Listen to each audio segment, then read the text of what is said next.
Hello everyone, আপোনালোক সকলোকে স্বাগতম জনাইছো এক্সাম এস্পিৰেণ্ট ইউটিউব চেনেলটোলৈ। বন্ধুসকল, আজিৰ ভিডিঅ'টোত আমি আলোচনা কৰিবলৈ লৈছো ভাষা কৌশল। আমি এটা ভাষা শিকিবলৈ হ'লে চাৰিটা কৌশল পাৰ কৰিব লাগে, যেনেকুৱা ধৰণৰ শ্ৰৱণ, কথন, পঠন আৰু লিখন। এই চাৰিটা কৌশলৰ ওপৰত ডিটেইলছ আজিৰ ভিডিঅ'টোত আলোচনা কৰা হ'ব। ইয়াৰ পৰা তিনিটাৰ পৰা চাৰিটা কুৱেশ্যন অহা দেখা যায় বাৰে বাৰে। সো আপোনালোকে ভিডিঅ'টো স্কিপ নকৰি শেষলৈ চাই থাকিব। আৰু আজিৰ ভিডিঅ'টো হৈছে আমাৰ কনচেপ্ট ক্লাছ নম্বৰ 3। ইয়াৰ আগতে দুটা আমি কনচেপ্ট ক্লাছ পঢ়িছো। এইখিনি যদি আপোনালোকে চোৱা নাই এতিয়াও প্লেলিষ্টত গৈ চাই ল'ব পাৰিব। সো এতিয়া দেৰি নকৰি পুনৰ আমাৰ টপিকটোলৈ আহোঁ। আজি আমাৰ মূল টপিকটো হৈছে কি ভাষা কৌশল। ভাষা কৌশল আমি কেনেকৈ শিকিব পাৰোঁ? যে ভাষাৰ চাৰিটা ষ্টেপ আছে। ভাষা কৌশল চাৰিটা হয়: শ্ৰৱণ বা লিছনিং, আৰু এটা হৈছে কথন, স্পিকিং, পঠন, ৰিডিং আৰু লিখন, ৰাইটিং। এই চাৰিটা কৌশল থাকে, আৰু এই চাৰিটা কৌশল আমি কি কৰিব লাগে? পাৰ কৰিব লাগে। তেতিয়া আমি ভাষা এটা ধুনীয়াকৈ কি কৰিব পাৰোঁ? আমাৰ নিজৰ মনৰ ভাৱখিনি ধুনীয়াকৈ এক্সপ্ৰেছ কৰাত আমাক বহুখিনি এইখিনিয়ে সহায় কৰে। আৰু এই যিবোৰ কৌশল আছে ইয়াত এইবোৰ কি হয়, এটা ক্ৰমত নচলে। প্ৰথমে আমি শ্ৰৱণ শিকিছোঁ, তাৰপিছত কথন, তাৰপিছত পঠন, তাৰপিছত লিখন, এনেকুৱা ধৰণৰ ষ্টেপ বাই ষ্টেপ নচলে। এই চাৰিটা কি হয়, একেবাৰে অতপ্ৰোতভাৱে জড়িত হয়, এটাৰ লগত আনটো জড়িত হয়। আমি কেতিয়াবা এনেকুৱা হ'ব পাৰে যে আমি শ্ৰৱণ শিকিছোঁ, তাৰপিছত কথন কোৱাৰ আগতে বা শ্ৰৱণৰ আগতে আমি পঠনো শিকিব পাৰোঁ বা লিখনো শিকিব পাৰোঁ। চ' এনেকুৱা ধৰণৰ কথা যে ইয়াত এই চাৰিটা যি কৌশল দি আছে ভাষাৰ, এইটো কি নহয়, এটা ক্ৰমত শিকা নহয়, আৰু এইবোৰ কি হয়, সম্পৰ্কিত হয়, এটা আনটোৰ লগত সম্পৰ্কিত হয়। এটা শিকিলে আমি কি কৰিব পাৰোঁ, আন এটা কৌশলো কি হয় আমাৰ আহি যায়, তেনেকুৱা ধৰণৰ কথা। আৰু ইয়াতে ইয়াত চাব আপোনালোকে কি দিয়া আছে। ইয়াত দি আছে যে ভাষা কৌশল এটা আনটোৰ লগত সম্বন্ধিত, ইণ্টাৰ ৰিলেটেড হয়। এই যে ভাষা কৌশলবোৰ আছে, এই ভাষা কৌশলবোৰ কি হয়, এটাই আনটোৰ লগত সম্বন্ধিত, পৃথক পৃথক নহয়। এনেকুৱা নহয় যে শ্ৰৱণটো একেবাৰে পৃথক হয়, কথনতকৈ পৃথক হয়। আমি কি কৰোঁ, যেতিয়া আমি শ্ৰৱণ কৰোঁ, আপোনালোকে কি কৰি আছে? এতিয়া চাপোজ মই ভিডিঅ'টো বনাই আছো, মই ইয়াত কৈ আছো, আপোনালোকে শ্ৰৱণ কৰি আছে, শ্ৰৱণৰ লগতে আপোনালোকে পঠনো কৰি আছে, পঢ়ি আছে ইয়াত কি কি বস্তু দিয়া আছে। তো শ্ৰৱণ লগত কি হৈছে, আপোনালোকৰ পঠনটোও হৈ আছে। আৰু যেতিয়া আপুনি শ্ৰৱণ কৰি আছে বা আপোনাৰ মগজুত এইবোৰ কি হৈ আছে, শব্দবোৰ গৈ তাত ঠাই লৈ আছে, আৰু এইবোৰ জৰিয়তে আপোনালোকে কি কৰিব পাৰিব, যেতিয়া শুনা শেষ হ'ব বা আপোনালোকে কনচেপ্টখিনি ধুনীয়াকৈ নিজে বুজি পাব, তেতিয়া কি কৰিব পাৰিব, চিটাৰটোত ধুনীয়াকৈ তাৰ অপশ্যনখিনি কোনটো শুদ্ধ হ'ব লিখি থৈ আহিব পাৰিব। এনেকুৱা ধৰণৰ কথা যে এটা আনটোৰ লগত সম্বন্ধিত হয়। আৰু কৈছে যে আৰু এটাই আনটোক প্ৰভাৱিত কৰে, আৰু এটাই কি কৰে, আনটোক প্ৰভাৱিত কৰে। যেনেকুৱা ধৰণৰ মই ক'লো, তেনেকুৱা ধৰণৰ কি কৰে, এটাই আনটোক প্ৰভাৱিত কৰিব। আকৌ কৈছে এই কৌশলসমূহ ক্ৰমত শিকা নহয়। এই যি চাৰিটা কৌশল দিয়া আছে, এই চাৰিটা কৌশল কি নহয়, এটা ক্ৰমত আমি নিশিকো যে প্ৰথমে শ্ৰৱণটো শিকিলো, তাৰপিছত আমি কথন শিকিম বা তাৰপিছত বাকীবোৰ শিকিম, এনেকুৱা নহয়। প্ৰথমে আমি কথনো শিকিব পাৰোঁ বা প্ৰথমে বেলেগ ষ্টেপ যিবোৰ আছে এইবোৰ শিকিব পাৰোঁ। সেইকাৰণে ইয়াত কোৱা হৈছে যে এই কৌশলসমূহ কি হয়, এটা ক্ৰমত শিকা নহয়। তাৰপিছত কৈছে চাব, শ্ৰৱণ, পঠন, নিষ্ক্ৰিয় আৰু গ্ৰহণাত্মক। আৰু এই যি চাৰিটা আমি কৌশল পালো, এই চাৰিটাৰ ভিতৰত দুটা ভাগত ভাগ কৰা হৈছে। এটা হৈছে নিষ্ক্ৰিয় বা গ্ৰহণাত্মক বা ৰিচিপটিভ স্কিলছ। ৰিচিপটিভ স্কিলছ কি হয়, যে যাৰ জৰিয়তে আমি ৰিচিভ কৰি আছো। যেনেকুৱা ধৰণৰ ইয়াত যেনেকুৱা ধৰণৰ মই কি কৰি আছো, কৈ আছো, আৰু আপোনালোকে কি কৰিছে, শুনি আছে, আৰু শুনাৰ লগত আপোনালোকে কি কৰিছে, পঢ়িও আছে। এই যে শুনিছে আৰু পঢ়িছে, ইয়াৰ জৰিয়তে আপোনালোকে কি কৰিছে, ৰিচিভ কৰিছে বস্তুখিনি। ইয়াত কেনেকুৱা ধৰণৰ কুৱেশ্যন আহে বা এই যে কৌশলবোৰ আছে কি হয়, এইবোৰ আপোনালোকে কি কৰি আছে, ৰিচিভ কৰি আছে। ইয়াক আমি ৰিচিপটিভ স্কিলছ বুলি ক'ব পাৰোঁ। শ্ৰৱণ আৰু পঠন, এই দুটা মনত ৰাখিব। শ্ৰৱণ আৰু পঠন হৈছে ৰিচিপটিভ স্কিলছ, বা ইয়াক পেছিভ বুলিও ক'ব পাৰোঁ আমি। তাৰপিছত কথন আৰু লিখন যিটো আছে, যে মই কৈ আছো আৰু মই লগতে কি কৰিছো, লিখি আছো কিবা এটা। চাপোজ ধৰিছো কিবা এটা লিখিছো বা মই কিবা কৈ আছো, এইটো মই কি হৈছে, মই প্ৰডাক্ট কৰিছো কিবা এটা, বা এইটো মই এক্টিভ হৈ আছো একেবাৰে। ইয়াক আমি কথন আৰু লিখনক শক্তি আৰু প্ৰকাশাত্মক বুলি ক'ব পাৰোঁ, বা ক্ৰিয়েটিভ বুলি ক'ব পাৰোঁ, বা ইয়াত এক্টিভ আৰু প্ৰডাক্টিভ বুলি ক'ব পাৰোঁ। সেইখিনি মনত ৰাখিব যে শ্ৰৱণ আৰু পঠন হৈছিলে কি আমাৰ নিষ্ক্ৰিয় আৰু গ্ৰহণাত্মক স্কিলছ বুলি ক'ব পাৰোঁ বা কৌশল বুলি ক'ব পাৰোঁ, আৰু কথন আৰু লিখন হৈছে সক্ৰিয় বা প্ৰকাশাত্মক বুলি আমি ক'ব পাৰোঁ। সেইখিনি মনত ৰাখিব। এতিয়া নেক্সটত চাব কি দি আছে। ইয়াৰ পৰা কুৱেশ্যন লোৱা হৈছে দুটামান। চাব কুৱেশ্যন কি দি আছে, ভাষাৰ গ্ৰহণাত্মক দক্ষতা হ'ল, যে অলৰেডি কৈ দিলো ভাষাৰ গ্ৰহণাত্মক দক্ষতা কি হয়। ইয়াত সেইটোৱে সুধিছে যে ভাষাৰ গ্ৰহণাত্মক দক্ষতা মানেনো কি হয়। ইয়াত অপশ্যন নম্বৰ 1 দিছে শুনা আৰু পঢ়া। ইয়াত মই অলৰেডি কৈয়ে দিছো যেতিয়া মই কিবা এটা কৈছো, এইখিনি আপোনালোকে শুনিছে আৰু তাৰ লগতে পঢ়ি গৈছে, এই দুটা কি হয়, গ্ৰহণাত্মক স্কিলছ হয় বা ৰিচিপটিভ স্কিলছ হৈছে। মনত ৰাখিব, অপশ্যন নম্বৰ 1 টো ইয়াৰ শুদ্ধ উত্তৰ হ'ব, যে শুনা আৰু পঢ়াটো কি হয়, গ্ৰহণাত্মক। আৰু এটা পালো কি, যে কোৱা আৰু লিখা, কথন আৰু লিখন, এই দুটা হৈছে কি হয়, প্ৰডাক্টিভ স্কিলছ। এইটোৰ লগতে মনত ৰাখি যাব। এতিয়া নেক্সটত আৰু এটা কুৱেশ্যন লোৱা হৈছে। চাব ইয়াত কুৱেশ্যনটো দি আছে, সাধাৰণতে শিক্ষকসকলে এইটো বুজে যে শিশুসকলক লিখা তেতিয়াহে শিকাব লাগে যেতিয়া তেওঁলোকৰ বৰ্ণসমূহ চিনি পায়। ইয়াত কি ক'ব বিচাৰিছে, সাধাৰণতে কিছুমান শিক্ষক এনেকুৱা ধৰণৰ আছে, ইয়াত মানে শিক্ষকৰ কথা একচুৱেলি ক'বলৈ উদাহৰণহে দিছে, তেনেকুৱা ধৰণৰ নাভাবে একচুৱেলি সাধাৰণতে শিক্ষকসকলে। ইয়াত কৈছে যে সাধাৰণ কিছুমান শিক্ষক আছে, এইবিলাকে কি কৰে, এনেকুৱা ধৰণৰ ধাৰণা কৰে যে শিক্ষক ছাত্ৰ ছাত্ৰীসকল কি কৰিব লাগে, তেতিয়াহে শিকাব লাগে যেতিয়া তেওঁলোকে কি হয় বৰ্ণসমূহ চিনি পায়। মানে তেনেকুৱা ধৰণৰ যি শিক্ষকৰ যি ধাৰণা আছে বা যি মত আছে, এইটো কেনেকুৱা ধৰণৰ মত হয়। ইয়াত কৈছে অবৈজ্ঞানিক, তাৰপিছত কৈছে শুদ্ধ আৰু গ্ৰহণযোগ্য, তাৰপিছত কৈছে বৈজ্ঞানিক, আৰু 4 নম্বৰত কৈছে শিশুৰ স্বভাৱৰ অনুকূল। ইয়াত কি হয়, শিশুসকলক সাধাৰণতে যেতিয়ালৈকে তেওঁলোকে বৰ্ণসমূহ চিনি নাপায় তাৰ আগতেই তেওঁলোকে বহুত বস্তু শিকি যায়, বহুত কিবা কিবি শিকি যায়। চ' ইয়াক আমি একেবাৰে অবৈজ্ঞানিক বুলি কওঁ। ইয়াত যি অপশ্যন নম্বৰ 1 দি আছে এইটো একেবাৰে অবৈজ্ঞানিক হয়। চ' অপশ্যন নম্বৰ 2 টো ইয়াৰ শুদ্ধ উত্তৰ হ'ব। এতিয়া নেক্সটত চাব, ইয়াত যে মই ক'লো অলৰেডি যে এই 4টা স্কিল যে আছে একেবাৰে ক্ৰমত শিকা নহয়, সেইকাৰণে মই মানে ক্ৰমত লোৱা নাই, প্ৰথমে শ্ৰৱণটো লোৱা নাই, মই প্ৰথমে পঠনটো লৈছো। চাব ৰিডিং স্কিলছ কি হয়, যে কিবা এটা মই পঢ়ি আছো, পঢ়াৰ পিছত মানে কি হৈছে মই কিবা গ্ৰহণ কৰিছো বা পঢ়ি মই জ্ঞান অৰ্জন কৰিছো, এইটোক আমি পঠন বুলি ক'ব পাৰো। ইয়াত চাব পঠনৰ বিষয়ে কেনেকুৱা ধৰণৰ পইণ্ট দি আছে, মানে পঠনক আমি কেইবাটাও ভাগত ভাগ কৰিব পাৰো। এই পঠনৰ ভাগবোৰ চাব আপোনালোকে এবাৰ। ইয়াত প্ৰথমে কোৱা হৈছে হৰপ পঠন বা লাউড ৰিডিং। মানে কি হয়, পঠনৰ বিভিন্ন ধৰণৰ ভাগ আছে, তাৰ ভিতৰত মানে ইম্পৰ্টেণ্ট যিবোৰ ভাগ আমাৰ এক্সামত আহে সেইখিনি মই লৈছো ইয়াতে। চাব ইয়াত প্ৰথমেই কৈছে যে হৰপ পঠন কি হয়, লাউড ৰিডিং কি হয়, যে ওঠ আৰু জিভাৰ লৰচৰ কৰি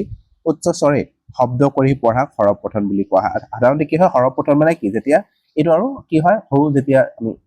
যেতিয়া কি আছিলো মানে ষ্টুডেণ্ট হৈ আছিলো, সৰু একেবাৰে ক্লাছ 1, 2, 3 তেনেকুৱা ধৰণৰ পঢ়ি আছিলো, সেই সময়ত বহুত লাউড ৰিডিং কৰিছিলো। আৰু সেই সময়ত কি হয়, লাউড ৰিডিং কৰিবও লাগে একচুৱেলি। লাউড ৰিডিং কি কৰিলে কি হয়, আমাৰ উচ্চাৰণটো একেবাৰে স্পষ্ট হৈ যায়, ধুনীয়াকে আমি উচ্চাৰণ কৰিব পাৰো। সেইকাৰণে কি কৰা হয়, লাউড ৰিডিং কৰিব দিয়া হয়। আৰু ইয়াত লাউড ৰিডিং মানে এইটোৱে কৈছে যে ওঠ আৰু জিভাৰ লৰচৰ কৰি উচ্চ স্বৰে শব্দ কৰি যি আমি পঢ়ো তাকে আমি লাউড ৰিডিং বুলি ক'ব পাৰো। আকৌ কৈছে যে ইয়াৰ দ্বাৰা উচ্চাৰণ স্পষ্ট আৰু শুদ্ধ হয়। এই যে লাউড ৰিডিং কৰা হ'ল, এই লাউড ৰিডিঙৰ জৰিয়তে কি হয়, উচ্চাৰণবোৰ স্পষ্ট আৰু শুদ্ধ হয়। শ্ৰেণীকোঠাত সাধাৰণতে কি কৰা হয়, ছাত্ৰ ছাত্ৰীসকলক, সৰু ছাত্ৰ ছাত্ৰীসকলক বা ল'ৰা ছোৱালীসকলক কি কৰা হয়,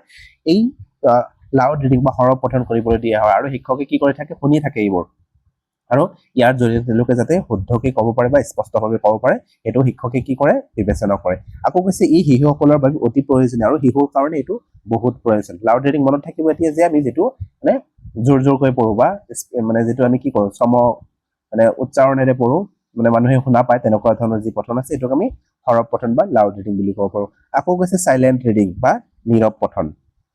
লাউড ৰিডিঙৰ ঠিক বিপৰীত নীৰৱ পঠন। যেনেকুৱা ধৰণৰ লাউড ৰিডিঙত কি হয়, আমি মানে শব্দ কৰি পঢ়ো, কিন্তু নীৰৱ পঠনটো কি হয়, আমি মনে মনে পঢ়ি যাওঁ, মানে চকুৰে চাই যাওঁ বস্তুখিনি, আমি কি নকৰো, মানে কেতিয়াবা মনত উচ্চাৰণ নকৰিলেও আমি চকুৰে চাই গ'লে কি হয়, আমাৰ বস্তুখিনি মানে বুজি পোৱা যায়, তেনেকুৱা ধৰণৰ। আৰু সেইটোৱে আমি নীৰৱ পঠন বা চাইলেণ্ট ৰিডিং বুলি ক'ব পাৰো। ইয়াত চাব কি কৈছে, কোনো শব্দ নকৰাকৈ কেৱল চকুৰে চাই মনৰ ভিতৰত পঢ়া কাৰ্যক নীৰৱ পঠন বোলা হয়। ইয়াৰ দ্বাৰা পঢ়াৰ গতি বৃদ্ধি হয় আৰু বিষয়বস্তু দকৈ বুজাত সহায় হয়। ই সময় ৰাহি কৰে। আৰু কি হয়, এই যে সৰুকালত হৰপ পঠনটো আছিলে, আৰু যেতিয়া আমি লাহে লাহে ডাঙৰ হলো বা ছাত্ৰ ছাত্ৰীসকল যেতিয়া লাহে লাহে মানে ডাঙৰ হ'ব, বুজি পৰা ক্ষমতা তেওঁলোকৰ বহুত বৃদ্ধি হৈ থাকিব, তেতিয়া কি হ'ব, এই যে নীৰৱ পঠন আছে, চাইলেণ্ট ৰিডিং আছে, এইটো তেওঁলোকৰ কাৰণে কি হ'ব, বহুত কাৰ্যকৰী হ'ব। আৰু এই নীৰৱ পঠনৰ জৰিয়তে আমি কি কৰিব পাৰো, এই বিষয়বস্তুটো একেবাৰে দকৈ বা গভীৰভাৱে বুজি পোৱাত মানে সহায় কৰে। আৰু ই কি কৰে, মানে আমাৰ সময় বহু পৰিমাণে ৰাহি কৰে, আমি জল্দি বস্তুখিনি কি কৰিব পাৰো, পঢ়ি যাব পাৰো। চ' মনত ৰাখিব, নীৰৱ পঠন মানে মনে মনে পঢ়া। এতিয়া ইয়াৰ পিছত নেক্সট এটা পঠনৰ ভাগ, ইয়াত কৈছে দ্ৰুত পঠন বা ৰেপিড ৰিডিং বুলিও ক'ব পাৰো বা স্কিমিং বুলিও ক'ব পাৰো। বেছিভাগ ক্ষেত্ৰত এইটোৱে আহে, স্কিমিংটো দেখা যায় যে এই শব্দটোৱে বেছিভাগ ইউজ কৰা হয়। ৰেপিড ৰিডিং বা দ্ৰুত পঠন ইমান মানে কি নহয়, ফেমাছ নহয়, স্কিমিংটো বেছি কি হয়। মনত ৰাখিব, স্কিমিং মানে কি হয়, বা এই যি দ্ৰুত পঠন বা ৰেপিড ৰিডিংটো কি হয়, মনত ৰাখিব যে যেতিয়া আমি কোনো এটা পাঠ পঢ়িছো, ইয়াৰ মূল বস্তুখিনি চাইছো, মানে ইয়াত কেনেকুৱা ধৰণৰ ভাৱ প্ৰকাশ কৰিব বিচাৰিছে বা সেই পাঠটোৰ সাৰাংশ কি, তেনেকুৱা ধৰণৰ যদি আমি পঠন কৰিছো, তাৰ বাবে এইটোক আমি দ্ৰুত পঠন বা স্কিমিং বুলি ক'ব পাৰো। ইয়াত কি কৈছে যে কোনো এটা পাঠ বা কিতাপৰ মূল ভাৱটো অতি কম সময়ৰ ভিতৰত বুজিব পৰাকৈ খৰখেদাকৈ কৰা পঠনক দ্ৰুত পঠন বোলা হয়। ইয়াত সেইটোৱে যে ইয়াত মানে কি কৰা হয়, কোনো এটা পাঠ দিয়া হৈছে, পাঠটো আমি একেবাৰে গভীৰভাৱে চাই চোৱা নাই, একেবাৰে তন্নকৈ ঐকান্তিকভাৱে পঢ়া নাই। ইয়াত কি কৰিছে, ওপৰে চাইছো, ইয়াত মানে মূল ভাৱটো কি বুজাব বিচাৰিছে, সেই ভাৱটো বিচাৰিহে আমি কি কৰিছো, পঢ়িছো, বা ইয়াৰ সাৰাংশটো কেনেকুৱা ধৰণৰ হ'ব পাৰে, সেই সাৰাংশ বিচাৰি যেতিয়া আমি পঢ়ি যাম, তাক আমি কি ক'ব পাৰো, দ্ৰুত পঠন বা স্কিমিং বুলি ক'ব পাৰো। ইয়াত কৈছে বাতৰি কাকত পঢ়িবলৈ বা কোনো বিষয়ৰ ওপৰে ধাৰণা ল'বলৈ এই পদ্ধতি ব্যৱহাৰ কৰা হয়। মানে বাতৰি কাকত আমি যেতিয়া পঢ়ো, তেতিয়া কি কৰো, মানে ওপৰে বস্তুখিনি পঢ়ি যাওঁ, ইয়াত কি ক'ব বিচাৰিছে বা ইয়াত এই নিউজটোৰ মূল মানে কি ক'ব বিচাৰিছে, ইয়াত সেইটোৱে আমি কি কৰো, ওপৰে চাই যাবা হেডলাইনখিনি চাই যাবা হেডলাইনখিনি চোৱাৰ লগে লগে আমাৰ সেই ধাৰণটো আহি যায় ইয়াত এনেকুৱা ধৰণৰ মানে বস্তু আছে সো এটোকে আমি কি ক'ব পাৰো স্কিমিং বা দ্ৰুত পঠন বুলি ক'ব পাৰো আৰু এটা আছে স্ক্যানিং বা সন্ধানমূলক পঠন স্ক্যানিং কি হয় যে ইয়াত সাপোজ মই কিবা এটা পঢ়ি আছো পঢ়ি আপোনালোকে সাপোজ কিবা এটা টপিক মানে কিবা এটা বস্তু ইয়াৰ পৰা বুজি পোৱা নাই এই বস্তুটো কি কৰিব মানে আপুনি এই যে চাৰিটা কৌশল আছে চাৰিটা কৌশলৰ ভিতৰত কিবা এটা কৌশল আপুনি বুজি পোৱা নাই সো মই যে পঢ়াইছো গোটেইখিনি নপঢ়ি আপুনি কি কৰিব স্কিপ কৰি কৰি যত মানে সেই আপোনাৰ বিচৰা বস্তুটো আছে এটি আপোনালোকে কি কৰিব পঢ়ি যাব এইখিনি পঢ়িব সো এইটো কি হয় এই যে আপুনি স্কিপ কৰি গল এইটো কি হৈছে আপুনি মানে স্ক্যানিং কৰিছে স্ক্যানিং কৰি আপোনাৰ যিখিনি বস্তু লাগিছে সেইখিনি আপুনি চাইছে তাক আমি কি ক'ব পাৰো স্ক্যানিং বা সন্ধানমূলক পঠন বুলি ক'ব পাৰো ইয়াত চাওক কি কৈছে যে সমগ্ৰ পাঠটো নপঢ়ি কেৱল নিজৰ প্ৰয়োজনীয় বিশেষ তথ্য বা সংখ্যাটো বিচাৰি উলিয়াৰ বাবে কৰা পঠন মানে ইয়াত ডিটেইলছত পঢ়া নহয় বা গোটেই টপিকটো কি কৈছে গোটেই সাৰাংশখিনি আমি পঢ়ি নাচাও ইয়াত মই কিবা এটা শব্দ বিচাৰিছো এই শব্দটো কি কৰিম মই স্ক্যানিং কৰি যাম মানে চাই যাম এই শব্দটো ক'ত আছে আৰু সেই শব্দটো য'ত আছে মই সেই বস্তুখিনিহে অলপ পঢ়ি চাম এইটোকে আমি কি বুলি ক'ব পাৰো সন্ধানমূলক পঠন বা স্ক্যানিং বুলি ক'ব পাৰো মানে যেটো আমাক লাগে এটা শব্দ লাগে বা এটা বাক্য লাগে অকল আমি সেই বাক্যটোৱে বিচাৰি ফুৰিম গোটেইখিনি নপঢ়ো বা সেইটো পঢ়ি মানে চাই যাম যে এই বাক্যটো ক'ত আছে বা সেই শব্দটো ক'ত আছে ইয়াকে আমি স্ক্যানিং বুলি ক'ব পাৰো ইয়াত কৈছে যে ডিকচনাৰীৰ শব্দৰ অৰ্থ বিচৰা বা টেলিফোনৰ ডাইৰেক্টৰীত নম্বৰ বিচৰা সময়ত ই ব্যৱহাৰ কৰা হয় কি কৈছে ইয়াতে ক'ত আমি ব্যৱহাৰ কৰিব পাৰো যেনেকুৱা ধৰণৰ কৈছে যে টেলিফোনৰ যে ডাইৰেক্টৰীত নম্বৰ আছে বা ডিকচনাৰীত আমি শব্দবোৰ যেতিয়া বিচাৰি যাওঁ তেতিয়া কি কৰো আমি মানে সেই শব্দটোহে চাও আৰু বাকি যিমান শব্দ আছে এইবোৰ আমি নাচাও সো ইয়াক আমি স্ক্যানিং বুলি ক'ব পাৰো ইয়াৰ আন এটা ভাগ আছে ব্যাপক পঠন ব্যাপক পঠন কি হয় যে আমি যেতিয়া কি কৰো মানে ব্যাপক মানে বিস্তৃত পঠন আমি এটোকে ক'ব পাৰো যেনে যেতিয়া আমি এখন উপন্যাস পঢ়িছো বা এখন কি কৰিছো মানে নাটক পঢ়িছো বা এখন সিনেমা চাইছো ইয়াত কি কৰিছো আমি একেবাৰে গোটেইখিনি ব্যাপকভাৱে চাইছো কিন্তু ব্যাপকভাৱে চাইছো মানে এনেকুৱা নহয় যে ইয়াত প্ৰতিটো শব্দ মই চাইছো তাত কেনেকুৱা ধৰণৰ ব্যাকৰণৰ ব্যৱহাৰ কৰা হৈছে এনেকুৱা ধৰণৰ কিন্তু চোৱা নাই ইয়াত কি কৰা হৈছে আনন্দৰ বাবে আমাৰ মনটো যাতে আনন্দিত হয় বা যাতে আমি ফূৰ্তি অলপ পাওঁ তাৰ কাৰণে কি কৰিছে গোটেই নাটকখন বা গোটেই উপন্যাসখন বা গোটেই সিনেমাখন আমি চাইছো আৰু চোৱাৰ পিছত কি হৈছে আমাৰ সামগ্ৰিকভাৱে এটা আইডিয়া হৈছে যে ইয়াত কেনেকুৱা ধৰণৰ বস্তু আছে বিস্তৃতভাৱে পঢ়িছো সো এটোকে আমি কি ক'ব পাৰো ব্যাপক পঠন বা এক্সটেনসিভ ৰিডিং বুলি ক'ব পাৰো ইয়াত কোৱা হৈছে যে কেৱল আনন্দৰ কাৰণে বা আনন্দ লাভৰ বাবে বা সমাজত জ্ঞান বৃদ্ধিৰ বাবে পাঠ্যপুথিৰ বাহিৰত গল্প উপন্যাস আলোচনী আদিৰ পঢ়াকে ব্যাপক পঠন বুলি ক'ব পাৰো ইয়াত কি কৈছে যে আনন্দ লাভৰ কাৰণে বা আমাৰ জ্ঞান বৃদ্ধি কৰিবৰ কাৰণে আমি যিবোৰ পঢ়ি থাকো যেনেকুৱা ধৰণৰ গল্প পুথি পঢ়ো উপন্যাস পঢ়ো আলোচনী পঢ়ো এনেকুৱা ধৰণৰ পঠনক আমি কি বুলি ক'ব পাৰো ব্যাপক পঠন বুলি ক'ব পাৰো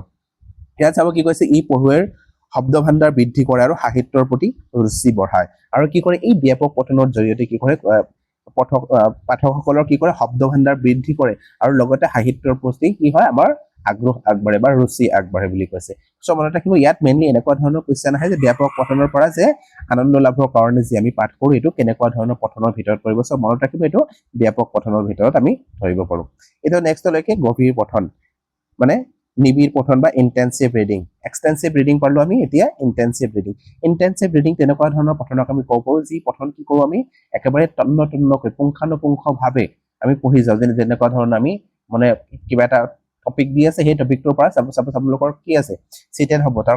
ভিতৰত কি আছে এই ভাষা কৌশলবোৰ যে আছে এইবোৰ পৰা কোৱেশ্চন আহে সো আপোনালোকে কি কৰিব লাগিব ইয়াৰ তন্নতন্নকৈ বস্তুখিনি চাব লাগিব সো আপোনালোকে ইমান কষ্ট কৰিব নালাগে মই ভিডিওটো দিছো তন্নতন্নকৈ দিছো সো আপোনালোকে কি কৰিব লাগিব এই তন্নতন্নকৈ বা পুংখানুপুংখভাৱে চাব লাগিব বস্তুখিনি ক'ত কেনেকুৱা ধৰণৰ আছে শ্ৰৱণ মানে কি হয় শ্ৰৱণৰ পৰা কেনেকুৱা ধৰণৰ কোৱেশ্চন আহিছে বা লিখন কি হয় এই বস্তুখিনি যেতিয়া তন্নতন্নকৈ চোৱা হ'ব তাকে আমি কি ক'ব পাৰো গভীৰ বা নীৰৱ পঠন বা ইন্টেনসিভ ৰিডিং বুলি আমি ক'ব পাৰো ইয়াত দি আছে চাব যে কোনো এটা বিষয় পুংখানুপুংখভাৱে প্ৰতিটো শব্দ আৰু ব্যাকৰণগত দিশ ফহিয়াই পঢ়া কাৰ্যক গভীৰ পঠন বোলা হয় মানে আমি একেবাৰে ডিটেইলছ পঢ়িব লাগিব মানে ইন্টেনসিভ ৰিডিং এনেকুৱা ধৰণৰ পঠন যে মই কিবা এটা টপিক পঢ়িছো সেই টপিকটোত কি শব্দ আছে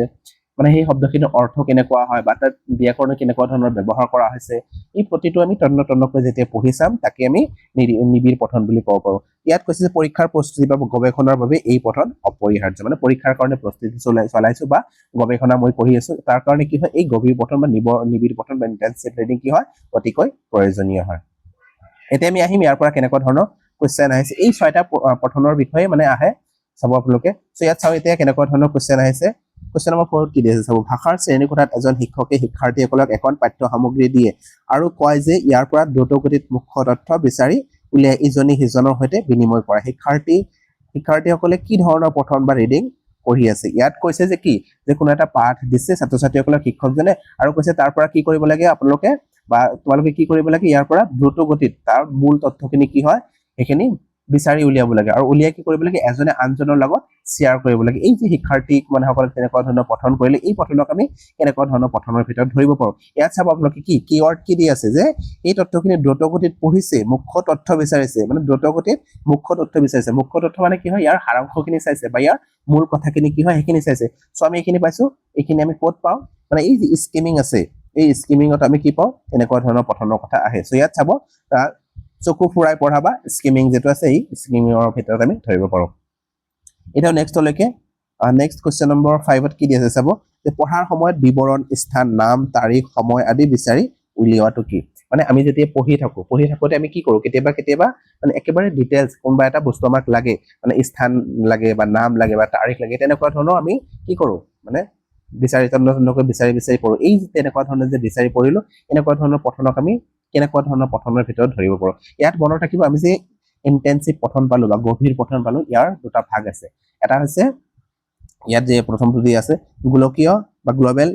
আন্ডাৰষ্টেণ্ডিং বা গোলকীয় অৱবোধ এই গোলকীয় অৱবোধ কি হয় যেতিয়া আমি একেবাৰে এই বস্তুখিনি গোটেইখিনি তন্নকৈ চাম বা পুংখানুপুংখভাৱে চাম তাক আমি গোলকীয় অৱবোধ বা গ্লোবাল আন্ডাৰষ্টেণ্ডিং বুলি ক'ব পাৰো আৰু এটা হৈছে স্থানীয় লোকেল পাৰসেপচন বা স্থানীয় অৱবোধ মানে স্থানীয় অৱবোধ কি হয় যে মই কিবা এটা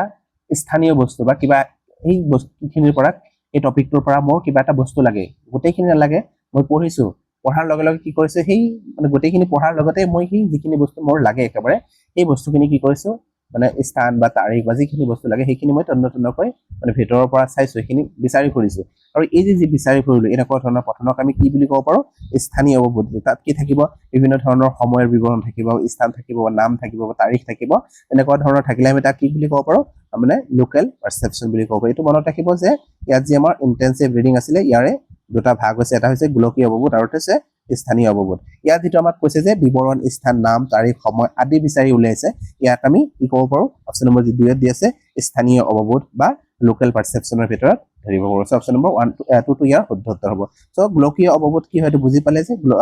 গ্লোবাল আন্ডাৰষ্টেণ্ডিং কি হয় যেতিয়া আমি গোটেই বস্তুখিনি তন্নকৈ চাম বা আমি গোটেই বিশ্বখনৰ বিষয়ে ইয়াত ক'ব পাৰো যে মানে গোটেই বিশ্বখনৰ বিষয়ে মই ধাৰণা লৈছো বা একেবাৰে ধুনীয়াকৈ পঢ়িছো বা এই টপিকটোত কি দি আছে এই টপিকখিনি একেবাৰে ধুনীয়াকৈ গোটেইখিনি সামৰি তন্নকৈ পঢ়িছো তাকে আমি মানে গ্লোবাল আন্ডাৰষ্টেণ্ডিং বুলি ক'ব পাৰো এতিয়া নেক্সটত আৰু এটা কোৱেশ্চন দি আছে চাব ইয়াত কোৱেশ্চন নম্বৰ 6 কি দি আছে যেতিয়া এজন শিক্ষাৰ্থীক নতুন ভাষা শিকাওতে তেওঁ এই ভাষা নাজানে বা নকয় সেই সময়ছোৱাক কি বুলি কোৱা হ'ব ইয়াত কৈছে যে শিক্ষাৰ্থীসকলক কিবা এটা পাঠ পঢ়োৱা হৈছে বা কিবা এটা বস্তু শিকোৱা হৈছে নজনা বস্তু শিকোৱা হৈছে কিন্তু যেতিয়া শিকোৱা হৈছে শিক্ষাৰ্থীজনে কি কৰিছে মানে তেওঁ একো নাজানে বা কোৱা নাই তেওঁ একো আৰু এই যে তেওঁ চুপচাপ আছে বা মনে আছে এনেকুৱা ধৰণৰ মনে থাকিলে তাক আমি কি বুলি ক'ব পাৰো ইয়াত কৈছে বাক উদীয়মান বা স্পেচ এমাৰ্জেন্ট বুলি কৈছে স্পেচ এমাৰ্জেন্ট আমি এটুকে ক'ব পাৰো যে সাধাৰণতে শিশুসকল কি কৰে কথা যেতিয়া ক'বলৈ ষ্টাৰ্ট কৰে বা শব্দ যেতিয়া ক'বলৈ ষ্টাৰ্ট কৰে তাৰ আগতে তেওঁলোকে বিভিন্ন ধৰণৰ আৱাজ উলিয়ায় আৰু এই যে আৱাজ উলিয়ালে তাকে আমি বাক উদীয়মান মানে স্পেচ ইমাৰ্জেন্ট বুলি ক'ব ঠিক তেনেকুৱা ধৰণৰ মানে লিখনৰ আগতেও মানে তেওঁলোকে বিভিন্ন ধৰণৰ আক বাক কৰে বা স্ক্ৰিবলিং কৰে ইয়াক আমি কি কৰিব পাৰো মানে ইমাৰ্জেন্ট লিটাৰেচাৰ বুলি ক'ব পাৰো বা ইমাৰ্জেন্ট ৰাইটিং বুলি ক'ব ঠিক তেনেকুৱা ধৰণৰ বিভিন্ন ক্ষেত্ৰত হ'ব পাৰে সো এটা মনত ৰাখিব এইটো ইয়াৰ মানে কি নহয় ইয়াত মনে আছিলে ন ইয়াত সাইলেন্টলি আছিলে সো ইয়াত যদি আমি চাব যে অপচন নম্বৰ 2 জি দিয়া আছে মুক বা সাইলেন্ট এটোই হ'ব ইয়াৰ শুদ্ধ উত্তৰ তাৰপিছত কৈছে যে প্ৰাৰম্ভিক উৎপাদন ইয়াত হোৱা নাই তাৰপিছত কৈছে উদীয়মান ইমাৰ্জেন্ট শব্দটো আমি অলৰেডি পালো যে বিভিন্ন ক্ষেত্ৰত আমি ব্যৱহাৰ কৰিব পাৰো যেতিয়া পঢ়াৰ আগতে তেওঁ কিতাপ এখন হাতত তুলি ল'ব ইয়াত কি ক'ব পাৰিম আমি ইমাৰ্জেন্ট লিটাৰেচাৰ বুলি লিটাৰেচাৰে ক'ব পাৰিম কিন্তু ইমাৰ্জেন্ট ইয়াত ৰিডিং বুলিও ক'ব পাৰো আমি স্পেসিফিক যদি শব্দ বিচাৰি যাওঁ সো ইয়াত চাব আপোনালোকে মানে মুক হৈছে বা সাইলেন্ট হৈছে তেওঁ কৈ গৈছে মানে কোৱা হৈছে তেওঁ কিন্তু তেওঁ সেই বিষয়ে একো নাজানে বা এই বিষয়ে তেওঁ একো কোৱা নাই তেওঁ মনে আছে সো ইয়াত মুক বা সাইলেন্ট বুলি আমি ক'ব পাৰো এতিয়া নেক্সট কোৱেশ্চনলৈ কোৱেশ্চন নম্বৰ 7 ত কি দিছে চাব যে তলৰ কোনটো উক্তি পঠন দক্ষতা বা ৰিডিং স্কিলছ বিকাশ কৰা কৌশল ইয়াত কৈছে যে আমি ৰিডিং আমি যে পঠন পঢ়ি আছো ন ইয়াত পঠন আমি কেনেকৈ কি কৰিব পাৰো বৃদ্ধি কৰিব পাৰো দুটা উক্তি দি আছে ইয়াত কোনটো শুদ্ধ হয় কোনটো অশুদ্ধ আমি ক'ব লাগে প্ৰথম এ দি আছে শ্ৰেণীকোঠাত পঢ়া চুক বা ৰিডিং কৰ্নাৰ পঠনৰ দক্ষতা বিকাশত সহায় কৰে ইয়াত কি কৰা হয় সাধাৰণতে চাব শ্ৰেণী কোঠাসমূহত আজিকালি এই এনইপি যে আহিছে এনইপি 2020 ইয়াত কি কৰা হৈছে যে এইটো সাপোজ ধৰিলো এইটো এটা শ্ৰেণী কোঠা হয় আৰু এই শ্ৰেণী কোঠাটোত কি কৰিছে ইয়াত ছাত্ৰ-ছাত্ৰীসকলে এই বাকি জায়গাখিনি ছাত্ৰ-ছাত্ৰীসকলে বহি আছে আৰু এই যে যিখিনি ঠাই আছে ইয়াত কোণা যেটো আছে এই কোণাত কি কৰা আছে মানে বিভিন্ন ধৰণৰ কিতাপ পত্ৰ এনেকুৱা ধৰণে কি কৰা আছে ধুনীয়াকে মানে কি কৰি থোৱা হৈছে আৰু এই যে পঠন কোণা আছে ইয়াত কি কৰিব পাৰে ছাত্ৰ-ছাত্ৰীসকলে কিছুমান মানে তেনেকুৱা ধৰণৰ মানে ছবি থকা বা তেনেকুৱা ধৰণৰ ছাত্ৰ-ছাত্ৰীসকলৰ যদি ভাল লাগে তেনেকুৱা ধৰণৰ যদি কিতাপ থৈ দিয়া হয় ইয়াৰ যদি ছাত্ৰ-ছাত্ৰীসকলে কি কৰিব মানে পঠন কৰিবলৈ চেষ্টা কৰিব যে বিভিন্ন ধৰণৰ ছবি দি আছে ইয়াত কেনেকুৱা ধৰণৰ কাহিনী আছে তেওঁলোকক পঢ়াৰ কাৰণে এটা উৎসাহ জাগিব আৰু হেতুৱে ক'ব বিচাৰিছে যে শ্ৰেণী কোঠাত যদি আমি পঢ়াৰ চুক বা ৰিডিং কৰ্নাৰ যদি এটা স্থাপন কৰো তাত কি হ'ব এটোৰ জৰিয়তে আমি পঠন দক্ষতাৰ বিকাশ কৰিব পাৰিম না নাই সো এই হেতুত যদি আমি চাব যাও এই অপচনটো হয় তাৰপিছত বিত কি কৈছে চাব ল'ৰা-ছোৱালীসকলক জোৰাত মানে বহুৱাই সিহঁতৰ পছন্দ আৰু অপছন্দৰ বিষয়ে আলোচনা কৰিব পাৰো ইয়াত কি কৈছে মানে ছাত্ৰ-ছাত্ৰীসকলক জোৰাত বহুৱাইছে মানে দুজনক একেলগে বহুৱাই সিহঁতৰ পছন্দ আৰু অপছন্দৰ বিষয়ে ক'বলৈ বিচাৰিছে ইয়াত আমাৰ কি কৈছিলে যে পঠন দক্ষতাৰ কথা কৈছিলে ন কিন্তু ইয়াত চাব কি কৈছে ইয়াত কৈছে যে ল'ৰা-ছোৱালীসকলক জোৰাত বহুৱাইছে মানে এজোৰকৈ বহুৱাইছে আৰু বহুৱাই কি কৰিছে তেওঁলোকৰ কি পছন্দ বা তেওঁলোকৰ কি অপছন্দনীয় বস্তু আছে তেওঁলোকৰ ভাল লগা বা ভাল নলগা সেই বস্তুখিনিৰ বিষয়ে আলোচনা কৰিছে ইয়াত যদি আমি চাব যাও এটো এই ক্ষেত্ৰত শুদ্ধ হ'ব জানো ইয়াত আমি পঢ়ি আছো পঠনৰ কথা কৈছে কিন্তু ইয়াত কি কৈছে তেওঁলোকৰ আলোচনা ইয়াত কথন দক্ষতাটোহে বিকাশ হ'ব যদি আমি চাব যাও ইয়াত সো ইয়াত যে অপচন নম্বৰ এ টো দিয়া আছে এটো এই ক্ষেত্ৰত মানে অকল শুদ্ধ হ'ব বি টো যি দিয়া আছে এটো কথন দক্ষতাৰ ক্ষেত্ৰতে হ'ব ইয়াত চাব বস্তুখিনি কি দিয়া আছে যে ল'ৰা-ছোৱালীসকলক জোৰাত বহুৱাইছে আৰু সিহঁতৰ পছন্দ আৰু অপছন্দৰ বিষয়ে আলোচনা কৰিছে তো কথন দক্ষতাটোহে বিকাশ হ'ব তেওঁলোকৰ কিন্তু আমাক কৈছে পঠনৰ কথা সো ইয়াত যদি আমি চাব যাও অকল এ টোহে শুদ্ধ হ'ব সো ইয়াত যদি চাব যাও অপচন নম্বৰ 2 যি দিয়া আছে এ শুদ্ধ আৰু বি অশুদ্ধ এটো হ'ব শুদ্ধ উত্তৰ এতিয়া নেক্সটত আৰু এটা কোশ্চেন দিয়া আছে চাব ইয়াত কি কৈছে যে প্ৰাৰম্ভিক সাক্ষৰতা সুচল কৰাৰ এক কৌশল য'ত এজন বয়স্ক ব্যক্তি আৰু এগৰাকী ছোৱালীয়ে একেলগে কি কৰে এখন কিতাপ এখন নহয় এখন হ'ব লাগিছিল এখন কিতাপ চাই থাকে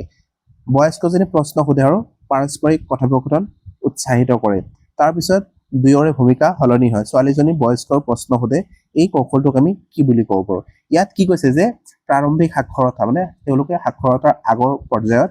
প্ৰাৰম্ভিক শিশুসকল কি কৰে তেনেকুৱা ধৰণৰ এজনী মানে ছোৱালী আছে আৰু এজন বৃদ্ধৰ কথা কৈছে যে বৃদ্ধজনে কি কৰিছে মানে কোনোবা এটা কিতাপৰ টপিক এটা পঢ়ি আছে বা পঢ়ি কৈ দিছে আৰু কোৱাৰ লগে লগে কি কৰিছে মানে এই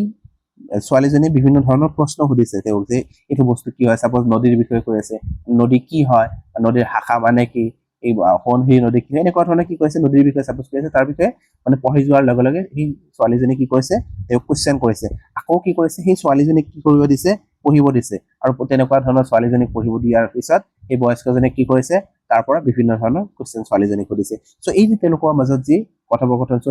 পঠন চলি আছে এনে ধৰণৰ পঠনক আমি কি পঠন বুলি ক'ব পাৰো ইয়াত কৈছে যে কথা ৰচনা বা ষ্টৰী টেলিং বুলি আমি এনেকুৱা ধৰণৰ ক'ব পাৰো যে ইয়াত অকল এজনেই কৈ যাব বাকি মানুহ যিবোৰ থাকিব এলোকে নীৰৱে শুনি যাব এটোক আমি ষ্টৰী টেলিং বুলি ক'ব পাৰো আৰু এই ষ্টৰী টেলিংটো কি হয় মানে যদিও শুনিব পিছলৈকে কোৱেশ্চন কৰাৰ সুযোগ দিয়া হ'ব কিন্তু লগে লগে কোৱেশ্চন কৰাৰ সুযোগ দিয়া নহয় সো ইয়াক আমি ষ্টৰী টেলিং বুলি ক'ব পাৰো আৰু এই ষ্টৰী টেলিং যেটো আছে এটো সৰু সৰু ল'ৰা-ছোৱালীসকলৰ কাৰণে বহুত কি হয় গুৰুত্বপূৰ্ণ হয় তেওঁলোকৰ শ্ৰৱণ দক্ষতা আমি বহুত পৰিমাণে ইয়াৰ জৰিয়তে বৃদ্ধি কৰিব পাৰো তাৰপিছত কৈছে মডেল ৰিডিং এটো এই ক্ষেত্ৰত শুদ্ধ নহয় তাৰপিছত কৈছে হাৰাংশ পঠন বা অংশীদাৰ পঠন শেয়াৰ্ড ৰিডিং ইয়াত তেওঁলোকে ৰিডিংটো শেয়াৰ কৰিছে ইয়াত আমি অকল শেয়াৰ কৰিছে ঠিকে কিন্তু ইয়াত আমি শেয়াৰতকৈ আৰু বেছি আছে এটা ভাল বস্তু আছে ডায়লগিক ৰিডিং বা সম্ভাষিক পঠন এটোহে ইয়াৰ ক্ষেত্ৰত আমি বেছি এপ্ৰোপ্ৰিয়েট বুলি ক'ব পাৰো তাৰ কাৰণটো কি যদি তেওঁ কি কৰিলে হয় যে এজনে পঢ়িছে আৰু আনজনে শুনিছে মনে মনে থাকিছে তেওঁ তেতিয়া আমি ইয়াক শেয়াৰ ৰিডিং বুলি ক'ব পাৰিলো যে আৰু যেতিয়া আন এজনে পঢ়িছে তেওঁ বাকি আন যিজন থাকিছে তেওঁ মনে মনে থাকিছে তেনেকুৱা ধৰণৰ ইয়াত হোৱা নাই যে তেওঁ পঢ়িছে যিজনে পঢ়িছে আন এজন যে আছিল তেওঁ কোৱেশ্চন কৰিছে আৰু যেতিয়া এই বাকি আন এজনে পঢ়িছে ছোৱালীজনী পঢ়িছে তেতিয়া বৃদ্ধজনে তেওঁ কোৱেশ্চন কৰিছে সো ইয়াত ডায়লগিক ৰিডিং হৈছে সো সম্ভাষিক পঠন বুলি ইয়াত আমি ক'ব পাৰো অপচন নম্বৰ 4 টো হ'ব ইয়াৰ শুদ্ধ উত্তৰ এতিয়া নেক্সটলৈকে কোৱেশ্চন নম্বৰ 9 কোৱেশ্চন নম্বৰ 9ত কি কৈছে চাব যে এজনী সৰু ছোৱালী এখন কিতাপ তুলে ইয়াৰ সঠিক দিশত ধৰে আৰু ইয়াৰ পৃষ্ঠবোৰ লুটিয়াই এই সকলো ধৰণৰ এই সকলোবোৰ কিহৰ অন্তৰ্ভুক্ত হ'ব ইয়াত কি কৰিছে মানে সাধাৰণতে কি কৰা হয় ঘৰত যদি কোনোবাই বয়স্ক ব্যক্তি থাকে বা তেওঁলোকে যদি পঢ়ি থাকে তেওঁলোকে কি কৰিব সদায় কিতাপ তুলি ল'ব বা পঢ়িব আৰু এই সৰু সৰু ল'ৰা ছোৱালীসকল যিবোৰ থাকে তেওঁলোকে কি কৰিব এই যে ডাঙৰে কৰি আছে কামবোৰ এওঁলোকে অনুকৰণ কৰিব ফলো কৰিব আৰু ফলো কৰি তেওঁলোকে কি কৰিব এটা সময়ত নিজেও সেই কামটো কৰিবলৈ চেষ্টা কৰিব যে তেওঁলোকে কিন্তু স্কুললৈ যোৱা নাই এতিয়াও তথাপি কি কৰিব এইটো হাতত তুলি লৈ লুটিয়াবলৈ চেষ্টা কৰিব বা চিধাকে ধৰিবলৈ মানে চেষ্টা কৰিব এই যে তেওঁ ধৰিলে এনেকুৱা ধৰণৰ যে কামবোৰ কৰিলে এই কামবোৰক আমি কিহৰ ভিতৰত ধৰিব পাৰোঁ ইয়াত কৈছে উদীয়মান সমাধান কৌশল মানে উদীয়মান সলিউশ্যন স্কিলছ মানে তেওঁলোকৰ কিবা এটা সমাধান কৰিছে বা সলিউশ্যন ওলাইছে এইটোক আমি ক'ব পাৰোঁ সো এইটো এই ক্ষেত্ৰত শুদ্ধ নহয় তেওঁলোকৰ সমাধান একো উলিয়া নাই তেওঁলোকে কিতাপখন জাষ্ট হাতত তুলি লৈছে বা শুদ্ধকৈ তুলি লৈছে পৃষ্ঠাবোৰ কি কৰিছে লুটিয়াই চাইছে তাৰপিছত কৈছে উদীয়মান সাক্ষৰতা কৌশল ইমাৰ্জেণ্ট লিটাৰেচি স্কিল এইটো এই ক্ষেত্ৰত শুদ্ধ হ'ব যে তেওঁলোকে কি কৰিছে মানে পাঠ এটা বা কিতাপ এখন কি কৰিছে ধুনীয়াকৈ হাতত তুলি লৈছে আৰু তুলি লৈ পাঠবোৰ লুটিয়াই চাইছে মানে তাত কেনেকুৱা ধৰণৰ কি আছে এইবোৰ আমি কি বুলি ক'ব পাৰোঁ উদীয়মান সাক্ষৰতাৰ ভিতৰত ধৰিব পাৰোঁ আৰু ইয়াত যদি স্পেচিফিকলি এনেকুৱা ধৰণৰ দি থাকে যে উদীয়মান কি হয় ইমাৰ্জেণ্ট আমি কি বুলি ক'ব পাৰোঁ ইয়াত ইমাৰ্জেণ্ট মানে ৰিডিং মানে ইমাৰ্জেণ্ট ৰিডিং থাকিলে এইটোও মানে কি হ'ব বেছি এপ্ৰপ্ৰিয়েট হ'ব যে ইয়াত কি কৰিছে তেওঁলোকে ৰিডিং কৰাৰ আগতে কি কৰিছে কিতাপখন হাতত তুলি লৈছে বা পৃষ্ঠাবোৰ লুটিয়াই চাইছে চ' ইয়াত যদি আমি চাব যাওঁ এইটোও হ'ব কিন্তু ইয়াত এইবোৰ বেছিভাগ কি থাকে এই শব্দটোৱে দিয়ে থাকে ইমাৰ্জেণ্ট লিটাৰেচাৰ বা লিটাৰেচি স্কিল বুলিয়ে দিয়া থাকে চ' এইটো আপুনি মনত ৰাখিব ইমাৰ্জেণ্ট লিটাৰেচিৰ পৰা কুৱেশ্যন এটা আহেই বাৰে বাৰে চ' সেইকাৰণে এইটো কুৱেশ্যন লোৱা হৈছে ইয়াত চাম ইয়াৰ নেক্সটত কি দি আছে নেক্সট হৈছে আমাৰ লিখন মানে এটা স্কিল কমপ্লিট হ'ল মানে প্ৰথম যিটো আছিলে ৰিডিং স্কিল যিটো আছিলে এইটো কমপ্লিট হ'ল আৰু চাব বেছিভাগ ক্ষেত্ৰত কি হয় ৰিডিং আৰু ৰাইটিঙৰ পৰাই বেছি কুৱেশ্যন অহা দেখা যায় শ্ৰৱণ আৰু যি আমাৰ কথন আছে ইয়াৰ পৰা কমকেহে কুৱেশ্যন আহে প্ৰত্যেকটো কুৱেশ্যন পেপাৰত চাব আপোনালোকে ৰিডিঙৰ পৰা অন্ততঃ এটা বা দুটা কুৱেশ্যন আহে আৰু কথনৰ পৰা এটা আহে কেতিয়াবা শ্ৰৱণৰ পৰা দিয়ে চ' আপোনালোকে এইবোৰ একেবাৰে ধুনীয়াকৈ চাব বস্তুখিনি ইয়াত আছে আমাৰ ৰাইটিং মানে ৰাইটিং কি হয় আমি যেতিয়া কি কৰোঁ লিখোঁ আমাৰ মনৰ ভাৱ লিখনৰ জৰিয়তে যেতিয়া এক্সপ্ৰেছ কৰোঁ প্ৰকাশ কৰোঁ তাকে আমি মানে ৰাইটিং স্কিলছ বুলি ক'ব পাৰোঁ চাম এতিয়া আমি ৰাইটিঙৰ বিষয়ে ইয়াত কি দিয়া আছে মানে লিখনৰ প্ৰস্তুতি বা লিখাৰ প্ৰস্তুতি কি হয় আমি যেতিয়া লিখা ষ্টাৰ্ট কৰোঁ মানে ডাইৰেক্ট আমি লিখিব নোৱাৰোঁ চাব সৰু সৰু ল'ৰা ছোৱালীসকল যে আছে তেওঁলোকে একেবাৰে একেদিনতে লিখা ষ্টাৰ্ট কৰিব নোৱাৰে বা একেদিনতে কি কৰিব নোৱাৰে তেওঁলোকে ধুনীয়াকৈ লিখিব নোৱাৰে চ' ইয়াৰ কাৰণে কিছুমান মানে প্ৰেক্টিচ আমি কৰোৱাব লাগিব বা লিখাৰ কাৰণে কিছুমান প্ৰস্তুতি আমি চলাব লাগিব কেনেকুৱা ধৰণৰ প্ৰস্তুতি আমি চলালে মানে লিখাটো তেওঁলোকে লিখা শিকিব ইয়াত প্ৰথমে কৈছে যে হাত আৰু চকুৰ সমন্বয় হেণ্ড আই কোঅৰ্ডিনেশ্যন যিটো আছে যে তেওঁলোকে যে কলমখন হাতত তুলি ল'লে বা হাতত কলমখন কেনেকৈ ধৰিব এইটোতো শিকাব লাগিব ন সেইবোৰ শিকোৱাৰ পিছত যে এই কলমটোৰে কিবা লিখিব পেজবোৰত যে কিবা এটা লিখিব তেওঁ লিখাৰ লগে লগে কি কৰিব তেওঁ যে লিখিছে আৰু চকুটো তেওঁ এই হাতৰ ফালে চাব লাগিব তেওঁ কি লিখিছে বা লিখিব পাৰিছে নে নাই মানে এই হেণ্ড আই কোঅৰ্ডিনেশ্যন যিটো আছে সেইটো তেওঁ শিকাব লাগিব এইটো হৈছে কি লিখাৰ এটা প্ৰস্তুতি যদি এই হেণ্ড আই কোঅৰ্ডিনেশ্যন কৰিব নোৱাৰে তেতিয়া কি হ'ব তেওঁলোকে কোনফালে যাব আখৰবোৰ তেওঁলোকে ধৰিব নোৱাৰিব আৰু কি লিখিছে তেওঁ গমেই নাপাব চ' সেইকাৰণে আখৰবোৰ ভাল নহ'ব বা তেওঁ লিখিব নোৱাৰিব চ' সেইকাৰণে কি হয় আমাৰ হেণ্ড আই কোঅৰ্ডিনেশ্যনটো থকা অত্যন্ত জৰুৰী হয় আৰু এই চাব কেতিয়াবা এনেকুৱা ধৰণৰ কুৱেশ্যনো আহে যে এই হেণ্ড আই কোঅৰ্ডিনেশ্যন যেতিয়া কৰিব নোৱাৰে তেনেকুৱা ধৰণৰ যি কি থাকে ডিচেবিলিটিছ থাকে সেই ডিচেবিলিটিছ আমি কি কোনটো কেটাগৰীত ধৰিব পাৰোঁ চ' মনত ৰাখিব ইয়াত আমি কি বুলি ক'ব পাৰোঁ যেতিয়া হেণ্ড আৰু চকুৰ মানে হাত আৰু চকুৰ যি সমন্বয় থাকে সেই সমন্বয় যদি আমি কৰিব নোৱাৰোঁ তাক আমি কি কৰিব পাৰোঁ লক'মটৰ ডিচেবিলিটিছ আছে তাক আমি সেইটোৰ ভিতৰত ধৰিব পাৰোঁ তাৰপিছত চাব কি কৈছে দৃশ্যমান বিভেদীকৰণ বা আকৃতিৰ মাজত থকা পাৰ্থক্য বুজি পোৱা ইয়াত তাৰপিছত কি কৰিব যেতিয়া তেওঁলোকে হেণ্ড আই কোঅৰ্ডিনেশ্যনটো হ'ল তাৰপিছত কি কৰিব বিভিন্ন ধৰণৰ যি আকৃতি আছে তাৰ মাজত তেওঁলোকে পাৰ্থক্য বুজি পাব লাগিব যে ইয়াত যে মই এইটো বৰ্ণ লিখিছোঁ এইটো কি বৰ্ণ ব বৰ্ণ হয় বা এইটো আকৌ মই ক বনাই দিছোঁ বা এইটো গ লিখিছোঁ এই এনেকুৱা ধৰণৰ তেওঁলোকে কি কৰিব লাগিব মানে এই আখৰৰ মাজত পাৰ্থক্য তেওঁলোকে বুজি পাব লাগিব বা এইটো কি হয় এইটো ট্ৰাইংগেল হয় বা এইটো কি হয় স্কুৱেৰ হয় চৰি স্কুৱেৰটো হোৱা নাই তথাপিও আৰু ধৰি ল'লো এইটো স্কুৱেৰ মানে এইটো স্কুৱেৰ হয় এই যিবোৰ বৰ্ণ আছে কি আছে এইবোৰ তেওঁলোকে আগতে কি পাব লাগিব বুজি পাব লাগিব পাৰ্থক্য বুজি পাব লাগিব তাৰপিছতে তেওঁলোকে কি কৰিব পাৰিব মানে ধুনীয়াকৈ লিখিব পাৰিব এইবোৰ যদি পাৰ্থক্য কৰিবই নোৱাৰে তেওঁলোকে কেনেকৈ লিখিব চ' লিখাৰ কাৰণে এইটো এটা প্ৰস্তুতি হয় তাৰপিছত দিশাগততা বা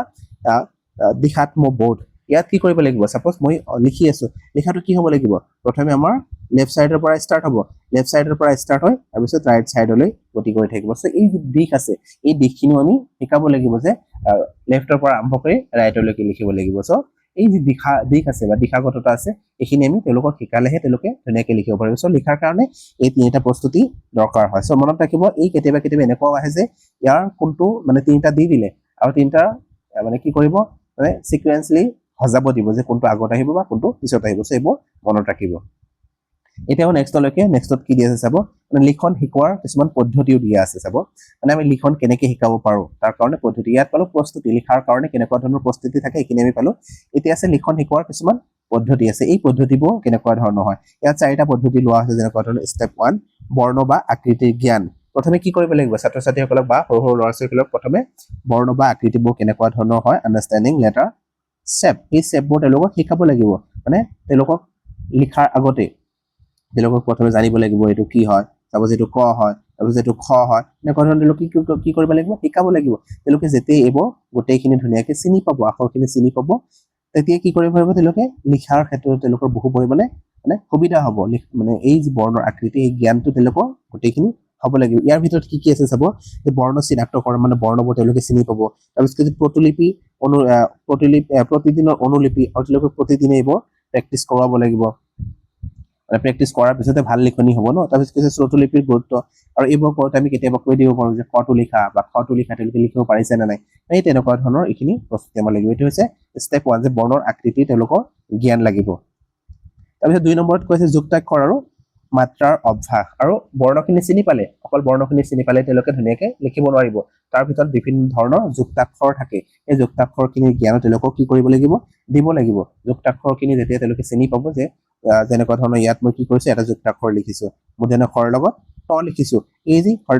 মূৰ্ধন্য ক্ষয়তস্থ হল এই ক্ষয়তস্থ তেওঁলোকে চিনি পাব লাগিব ন এই যে ইয়াত কি বৰ্ণ লগ হৈছে মূৰ্ধন্য খ আৰু ত বৰ্ণ লগ হৈ আছে সো এইখিনি যদি তেওঁলোকে গম নাপায় তেতিয়া তেওঁলোকে পঢ়ি যাব নোৱাৰিব বা লিখোতে তেওঁলোকৰ বিভিন্ন ধৰণৰ অসুবিধাৰ সৃষ্টি হ'ব এইটো হৈছে ষ্টেপ নম্বৰ 2 মনত থাকিব যে প্ৰথমে বৰ্ণৰ আকৃতি লাগিব তাৰপিছত যুক্তাক্ষৰ আৰু মাত্ৰাবোৰ যে আছে মানে এইটো হ্ৰস্বইৰ মাত্ৰা তাৰপিছত এইটো দীৰ্ঘইৰ মাত্ৰা এনেকুৱা ধৰণৰ যি মাত্ৰা আছে এই মাত্ৰাবোৰ তেওঁলোকে চিনি পাব লাগিব তাৰপিছত চাব ষ্টেপ 3 কি দি আছে ষ্টেপ 3 দি আছে যে শব্দ লিখনৰ দিশে অগ্ৰসৰ হোৱা আৰু এইখিনি বুজি পালে তেওঁলোকে যে বৰ্ণখিনি কেনেকুৱা ধৰণৰ এইখিনি নলেজ হ'ল আৰু যুক্তাক্ষৰখিনিও চিনি পালে তাৰ পিছতে তেওঁলোকে কি কৰিব শব্দবোৰ গঠন কৰা শিকিব যে মানে দুটা বৰ্ণ লিখিলেও সাপোজ ইয়াত কৰ লগত মানে ল লিখিলো এইটো কি হ'ল কল হ'ল এইটো এটা শব্দ হ'ল এনেকুৱা ধৰণৰ তেওঁলোকে কি কৰিব পাৰিব তাৰপিছত ষ্টেপ বাই ষ্টেপ শব্দবোৰ গঠন কৰা আৰম্ভ কৰিব আৰু ক্ৰম অনুসাৰে তেওঁলোকে শব্দবোৰ বনোৱা ষ্টাৰ্ট কৰিব আৰু 4 নম্বৰ ষ্টেপত কি আছে যে শিকনৰ মূল্যাংকনৰ বাবে শ্ৰুতলিপিৰ ব্যৱহাৰ আৰু তেওঁলোকে যে এনেকুৱা ধৰণে শিকিলে শব্দবোৰ মানে বুজি পায় এতিয়া মানে এটা শব্দ লিখিব পাৰে আৰু এই শব্দবোৰ লগাই কি কৰা হ'ব সাধাৰণতে তেওঁলোকক যদি কিছুমান মানে বাক্য দিয়া হয় যে এনেকুৱা ধৰণৰ বাক্য এটা কৈ দিলো মই তুমি শুনি লিখা আৰু তেওঁ যে লিখিব পাৰিছে এইবোৰ কি হয় লিখনৰ কাৰণে কি হয় আমি পালো লিখন শিকোৱাৰ এইবোৰ এটা পদ্ধতি মনত ৰাখিব এই 4টা ষ্টেপ আছিল লিখন শিকোৱাৰ কাৰণে এতিয়া আমি আৰু এটা কি দি আছে ইয়াতে ট্ৰান্সক্ৰিপশ্যন বা ভাষা লিপান্তৰণ ট্ৰান্সক্ৰিপশ্যনটো বাৰে বাৰে অহা দেখা যায় চাব ট্ৰান্সক্ৰিপশ্যন কি হয় ইয়াত চাব কি দি আছে যে লিপান্তৰ বা ট্ৰান্সক্ৰিপশ্যন মানে হৈছে শ্ৰব্য বা দৃশ্য বস্তু মাধ্যমেৰে পৰা কথাখিনি শুনি তাৰ লিখিত ৰূপ প্ৰস্তুত কৰা প্ৰক্ৰিয়া ইয়াত কি কৰা হয় ট্ৰান্সক্ৰিপশ্যন মানে এনেকুৱা ধৰণৰ আমি ক'ব পাৰোঁ যে কোনোবা এটা শিক্ষকে বা কোনোবা এজনে কিবা এটা কৈ দিছে বা ক্লাছৰ কথাই মই কওঁ যে ক্লাছত কিবা এটা টপিক পঢ়োৱা হৈছে আৰু টপিকৰ পৰা কিছুমান ইম্পৰ্টেণ্ট কথা কোৱা হৈছে আৰু এইখিনি তেওঁ শুনি কি কৰি আছে ছাত্ৰজনে লিখি আছে লগে তেওঁ নোট কৰি আছে আৰু কেতিয়াবা এনেকুৱা হয় যে ব্লেক বৰ্ডত বা স্মাৰ্ট বৰ্ডত বিভিন্ন ধৰণৰ লিখনি লিখি দিয়া হয় আৰু সেই লিখনিবোৰ চাই কি কৰা হয় যেতিয়া ষ্টুডেণ্টখিনিয়ে টুকি ৰাখিব বহিত এই যি তেওঁলোকে তেনেকুৱা ধৰণৰ লিখিলে কেতিয়াবা শুনি কেতিয়াবা মানে এই লিখনিখিনি চাই এই এনেকুৱা ধৰণৰ যি লিখনি আছে তাকে আমি ট্ৰান্সক্ৰিপশ্যন বা ভাষা লিপান্তৰকৰণ বুলি ক'ব পাৰোঁ মনত ৰাখিব লিপান্তৰকৰণ কি হয় বা ট্ৰান্সক্ৰিপশ্যন কি হয় মনত ৰাখিব ট্ৰান্সক্ৰিপশ্যনৰ পৰা বাৰে মই চাইছো কেইবা বছৰৰ চাইছো মানে এনেকুৱা ধৰণৰ কুৱেশ্যন আহিছে তাৰপিছত ইয়াত চাম আমি এতিয়া তাৰ পৰা কেনেকুৱা ধৰণৰ কুৱেশ্যন আহে চাব এতিয়া কুৱেশ্যন 10ত কি কৈছে ছাত্ৰক লিখা শিকোৱাৰ বাবে তলৰ কোনটো এটা সাধাৰণ শিক্ষা বিজ্ঞানৰ ক্ৰম মানে ছাত্ৰ ছাত্ৰীসকলক আমি লিখা যে শিকাই আছো তাৰ কাৰণে এটা ক্ৰমত আমি শিকাব লাগিব সো ইয়াত কৈছে যে কোনটো ক্ৰমত আমি তেওঁলোকক শিকালে তেওঁলোকৰ ভাল হ'ব ইয়াত চাব অপচন নম্বৰ 1 কি কৈছে সৰল ৰেখা আৰু বৃত্ত ৰেখাৰ আখৰ লিখা শিকোৱা মানে কি কৰিছে এই সৰল ৰেখা এটা লিখিছো এটা কি কৰিছো তেওঁলোকক ক বা খ এনেকুৱা ধৰণৰ কি কৰিব দিছো লিখিব দিছো সেইটো কৈছে নাইবা এই বৃত্ত এটা বনাই দিছো এই বৃত্তৰ তেনেকুৱা ধৰণৰ কি কৰিছে চাৰিওফালে তেওঁলোকে লিখি আছে এইটো কৈছে এইটো তেওঁলোকৰ প্ৰথম ষ্টেজত আহিবনে তাৰপিছত কৈছে ছাত্ৰ ছাত্ৰীসকলক বহু নিৰ্দিষ্ট ধৰণৰ আকৃতি বনাবলৈ দিয়ে তাৰপিছত কৈছে যে তেওঁলোকক প্ৰথমে আকৃতি বনাব দিব লাগিব আমি যদি চাব যাওঁ এইটোৱে প্ৰথম আহিব যে তেওঁলোকে কি কৰিব লাগিব বিভিন্ন ধৰণৰ আকৃতি আগতে বনাব দিব লাগিব যে আমি যিখিনি ষ্টেপ পাইছো ন সেই ষ্টেপখিনিৰ মাজত ইয়াত আছে যে প্ৰথমে তেওঁলোকক বিভিন্ন ধৰণৰ আকৃতি বুজি পাব লাগিব সাপোজ এইটো মানে কি হয় মানে এইটো সাপোজ বল লিখিছো মই নাইবা এইটো এটা কি হয় ট্ৰায়াঙ্গেল হয় এই এনেকুৱা ধৰণৰ বস্তুখিনি তেওঁলোকে চিনি পাব লাগিব বা এইটো ৰাউণ্ড শেপ হয় এই শেপ যেতিয়া তেওঁলোকে লাহে লাহে কি পাব লিখিবলৈ ষ্টাৰ্ট কৰিব চিনি পাবলৈ ষ্টাৰ্ট কৰিব তাৰ পিছতে তেওঁলোকে কি কৰিব পাৰিব মানে সৰল ৰেখা বা বৃত্ত ৰেখাত বা সৰল ৰেখাত তেওঁলোকে প্ৰথমে বনাবতো লাগিব মানে সেইকাৰণে এই যি প্ৰথম 2 নম্বৰটো দিয়ে যে ছাত্ৰ ছাত্ৰীক বহু নিৰ্দিষ্ট ধৰণৰ আকৃতি বনাবলৈ দিয়াৰ পিছতে তেওঁলোকে কি কৰিব পাৰিব লিখাটো ষ্টাৰ্ট কৰিব পাৰিব সো এইটো প্ৰথমত আহিব 2 নম্বৰটো একত আহিব তাৰপিছত কৈছে সৰল ৰেখা আৰু বৃত্ত ৰেখাৰ আখৰ লিখিবলৈ দিয়ে এইটো 2 নম্বৰত আহিব আৰু লাষ্টত কি ছাত্ৰ ছাত্ৰীসকলক কেইবাবাৰো উচ্চাৰ স্বৰে কৈ আখৰবোৰ লিখিবলৈ কোৱা আৰু তাৰপিছত তেওঁলোকক কি কৰিব পাৰো আমি মানে এই যে তেওঁলোকে কি কৰিলে প্ৰথমে মানে গড়বোৰ চিনি পালে আখৰবোৰ চিনি পালে বা শেপবোৰ তেওঁলোকে লিখিব পাৰিলে তাৰপিছত সেই ৰেখা সৰল ৰেখা বৃত্ত ৰেখা যেটো তেওঁলোকে কি কৰা হল মানে আখৰবোৰ লিখিবলৈ দিয়া হল আৰু তাৰপিছত কি কৈছে এই যে লিখি গৈছে তেওঁলোকে উচ্চস্বৰে পঢ়ি তেওঁলোকে লিখিবলৈ কয় সো এইটো আমি যদি চাব যাও স্টেপ নম্বৰ 3 ত আহিব সো ইয়াত তেনেকুৱা ধৰণৰ অপচন ক'ত আছে প্ৰথমে 2 নম্বৰ আহিব তাৰপিছত 1 নম্বৰ আৰু লাষ্টত 3 নম্বৰ আহিব অপচন নম্বৰ 3 টো যদি চাব যাও এই ক্ষেত্ৰত শুদ্ধ উত্তৰ হ'ব সৰি এতিয়া নেক্সটত চাব আপোনালোকে ইয়াত আৰু এটা কোৱেশ্চন লোৱা হৈছে যে লিখিবলৈ শিকোৱা বা স্ক্ৰিবলিং এটা গুৰুত্বপূৰ্ণ পৰ্যায় কাৰণ শিশুৱে চেষ্টা কৰে ইয়াত কি কৰা হৈছে কিহৰ কাৰণে চেষ্টা কৰে ইয়াত যি কোৱা হৈছে যে লিখিবলৈ শিকোৱাৰ আগতে বা ষ্টাৰ্ট কৰাৰ আগতে তেওঁলোকে কি কৰিব স্ক্ৰিবলিং কৰিব বা বিভিন্ন ধৰণৰ দিৱাল হওক বা বহি হওক বা কিতাপ হওক তেনেকুৱা ধৰণৰ তেওঁলোকে পোৱাৰ লগে লগে কি কৰিব এই বিভিন্ন ধৰণৰ স্ক্ৰিবলিং আগবা কৰিবলৈ চেষ্টা কৰিব এনেকুৱা ধৰণৰ বিভিন্ন ধৰণৰ আগবা কৰিব এই যে তেওঁলোকে ষ্টাৰ্ট কৰিলে এনেকুৱা ধৰণৰ ষ্টাৰ্টকে আমি কি বুলি ক'ব পাৰো না স্ক্ৰিবলিং বুলি ক'ব পাৰো আৰু এইবোৰ কি কৰিব লাগে শিশুক কৰিবলৈ দিব লাগে আৰু কৰিবলৈ দিয়াৰ পিছতে তেওঁলোকে কি হ'ব এই যে লিখাৰ হেবিটটো তাৰ পৰাইহে আহিব তেওঁলোকৰ সো এইবোৰ আমি শিশুসকলক কৰিব দিব লাগে আৰু ইয়াত কৈছে যে এই যে কৰিলে তেওঁলোকক এনেকুৱা ধৰণৰ যে চেষ্টা কৰিলে ইয়াক আমি কি বুলি ক'ব পাৰো ইয়াত কৈছে কলম বা পেন্সিল হাতত লোৱা দিনৰে পৰাই তেওঁলোকে শব্দ আৰু আখৰ লিখিবলৈ শিকিছিল আৰু তেওঁলোকে কি কৰিছিলে এই যে তেওঁলোকে প্ৰথম দিনাই হাতত কলম তুলি ললে তাৰ পৰাই তেওঁলোকে লিখা শিকা ষ্টাৰ্ট কৰিছে বা শিকিব লিখা শিকিছে এটোটো হবই নোৱাৰে প্ৰথম দিনা কোনেও সৰি প্ৰথম দিনাই কোনেও কি কৰিব নোৱাৰে মানে লিখা ষ্টাৰ্ট কৰিব নোৱাৰে বা ভালকে লিখিব নোৱাৰে সো এটো অপচন নম্বৰ একেবাৰে শুদ্ধ নহয় একেবাৰে ভুল হয় তাৰপিছত কৈছে নিজৰ বাবে প্ৰতীকৰ পৰা অৰ্থ আহৰণ কৰা এটোই এই ক্ষেত্ৰত যদি আমি চাব যাও শুদ্ধ হ'ব তেওঁলোকে যে বিভিন্ন ধৰণৰ স্ক্ৰিবলিং কৰিছে আগবাগ বনাইছে বা এনে কিবা কিবি বনাইছে এইবোৰ যে তেওঁলোকে একটা প্ৰতীক হিচাপে কাম কৰিব আৰু তাৰ পৰা তেওঁলোকে কি কৰিব অৰ্থ নিৰ্মাণ কৰিবলৈ চেষ্টা কৰিব চাব সৰু সৰু ল'ৰা ছোৱালীৰ কথা থাকিলে কি কৰিব তেওঁলোকে এনে কিবা কিবি এনে বনাই দিছে আৰু বনাই কি কৰিব চাব মাক বা দেউতাক বা ডাঙৰ কোনোবাই থাকিলে তেওঁক মাতি আনিব যে মই চাও ইয়াক কেনেকুৱা ধৰণৰ কিমান ধুনীয়া মানে গছ এটা বনাইছো বা ছবি এটা বনাইছো তেওঁলোকক মাতি আনি চাবলৈ দিব আৰু তেতিয়া কি কৰিব লাগে ডাঙৰ মানুহখিনি যি ঠিকিন থাকে তেওঁলোকক উৎসাহ জগাব লাগে যে হয় তুমি বহুত ধুনীয়াকে লিখিছা বা বহুত ধুনীয়াকে বনাব পাৰিছা তুমি আৰু ভালকে বনাব পাৰিবা ইয়াত তুমি যদি চাপোজ এনেকুৱা ধৰণৰ বনাইছা বা কি বনাইছে এনেকুৱা ধৰণৰ কৈছে আৰু যদি আমি কৈ দিও যে নহয় তুমি অকল এনেকে দাগ দিবা দাগ দি কি কৰিব লাগে তুমি মাজত যদি এনেকে দাগ দিয়া এটা কাটি দিয়া এটো এ হ'ব এনেকুৱা ধৰণৰ যদি আমি তেওঁলোকক উৎসাহ দিও তেওঁলোকে এই যেটো শিকা আছে তেওঁলোকৰ যি লিখান কৌশল আছে এটো বহু গুণে তেওঁলোকৰ কি হৈ থাকিব মানে বৃদ্ধি পাই থাকিব তেওঁলোক উৎসাহ পোৱাৰ লগে লগে আৰু হেতু কৰাৰ কাৰণে মানে কি হ'ব তেওঁলোকে আগ্ৰহী হ'ব এনেকুৱা ধৰণৰ আমি কৰিব লাগে সো ইয়াত যদি আমি চাব যাও অপচন নম্বৰ যেটো 2 দিয়া আছে 2 দিয়া আছে এটো ইয়াৰ ক্ষেত্ৰত শুদ্ধ উত্তৰ হ'ব এতিয়া নেক্সটলৈকে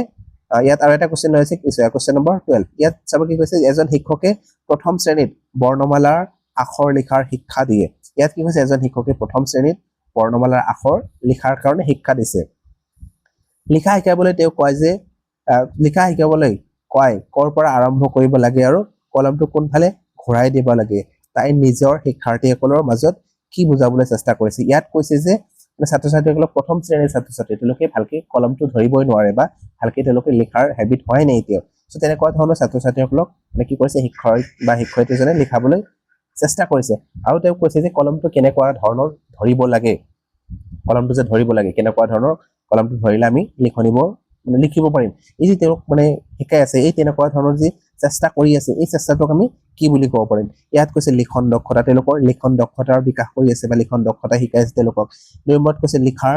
ৰুব্ৰিক মানে কি হয় যে আমাৰ মূল্যায়নৰ এটা সামগ্ৰী হয় তেওঁলোকে যে লিখিলে এই ৰুব্ৰিকৰ জৰিয়তে আমি কি কৰো এইটো মূল্যায়ন কৰিব পাৰো সো ইয়াত তেনেকুৱা ধৰণৰ মানে হৈছে ইয়াত কৈছে লিখাৰ উপায় আৰু চাৰি নম্বৰত কৈছে হাত আৰু চকুৰ সমন্বয় মানে ইয়াত আমি চাব যাও তেওঁলোকে কি কৰিছে মানে হাত আৰু চকুৰ সমন্বয়ৰ কথা ইয়াত কোৱা নাই কৈছে কলমটো কেনেকৈ ধৰিব লাগে মানে সেইটো সেই শিকাই আছে। চ' ইয়াত যদি আমি চাব যাওঁ লিখাৰ যি উপায় আছে মানে কেনেকৈ আমি লিখিব লাগে বা কলমটো কেনেকৈ ধৰিব লাগে সেই উপায়টো শিকাইছে। চ' ইয়াত অপশ্যন নম্বৰ 3 টো শুদ্ধ উত্তৰ হ'ব। এতিয়া নেক্সটলৈকে ইয়াত কুৱেশ্যন নম্বৰ 13 ইয়াত আৰু এটা কুৱেশ্যন আছে যে শিশুৰ দেশৰ মাধ্যমেৰে লিখাৰ দক্ষতা গঢ়ি তুলিব পাৰোঁ। ইয়াত কি হৈছে শিশুৰ কি দক্ষতাৰ মাজেৰে বা কিহৰ মাধ্যমেৰে লিখাৰ দক্ষতা আমি গঢ়ি তুলিব পাৰোঁ মানে প্ৰথম ষ্টেপৰ কথা কৈছে ইয়াতে। ইয়াত যদি চাব যাওঁ অপশ্যন 1 হৈছে ৰেখা অংকন চিত্ৰ অংকন। ইয়াৰ জৰিয়তে আমি কি কৰিব পাৰোঁ মানে তেওঁলোকক প্ৰথমে এনেই কিবা কিবি ৰেখা অংকন কৰিব দিব বা বিভিন্ন ধৰণৰ চিত্ৰ অংকন কৰিব দিব আৰু চিত্ৰ অংকন বা ৰেখা অংকন কৰাৰ জৰিয়তে তেওঁলোকে কি কৰিব পাৰিব লিখন দক্ষতা আছে তাৰ কাৰণে তেওঁলোকক প্ৰথম ষ্টেজ এইটো মানে তাৰ কাৰণে তেওঁলোকক উৎসাহ জগাব আৰু লিখন দক্ষতা তেওঁলোকক এনেকৈ আমি গঢ়ি তুলিব পাৰোঁ। তাৰপিছত 2 নম্বৰ চিত্ৰকলা আৰু লিপিৰ চিহ্ন তেওঁলোকক চিত্ৰত একেবাৰে চিত্ৰকলা মানে বহুত ধুনীয়াকৈ যিজনে বনাব পাৰে তেওঁক আমি চিত্ৰকাৰ বুলি চিত্ৰকলা বুলি ক'ব পাৰোঁ। তাৰপিছত লিপিৰ চিহ্নবোৰ তেওঁলোকে প্ৰথমেই ইমান ধুনীয়াকৈ কৰিব নোৱাৰে। চ' ইয়াত আমি অপশ্যন নম্বৰ যি 1 টো দি আছে এইটোৱে এইটো যদি চাব যাওঁ শুদ্ধ হ'ব। এতিয়া নেক্সটলৈকে নেক্সট আৰু কি লোৱা আছে শ্ৰুতলিপিৰ প্ৰকাৰ। আমি যে লিখন পঢ়ি আছো ন এইবোৰ লিখনৰ ভিতৰতে পৰে। ইয়াত কৈছে শ্ৰুতলিপি বা শ্ৰুত লিখনৰ যি প্ৰকাৰ আছে টাইপ অফ ডিক্টেশ্যন। ইয়াত মনত ৰাখিব ডিক্টেশ্যন কি হয়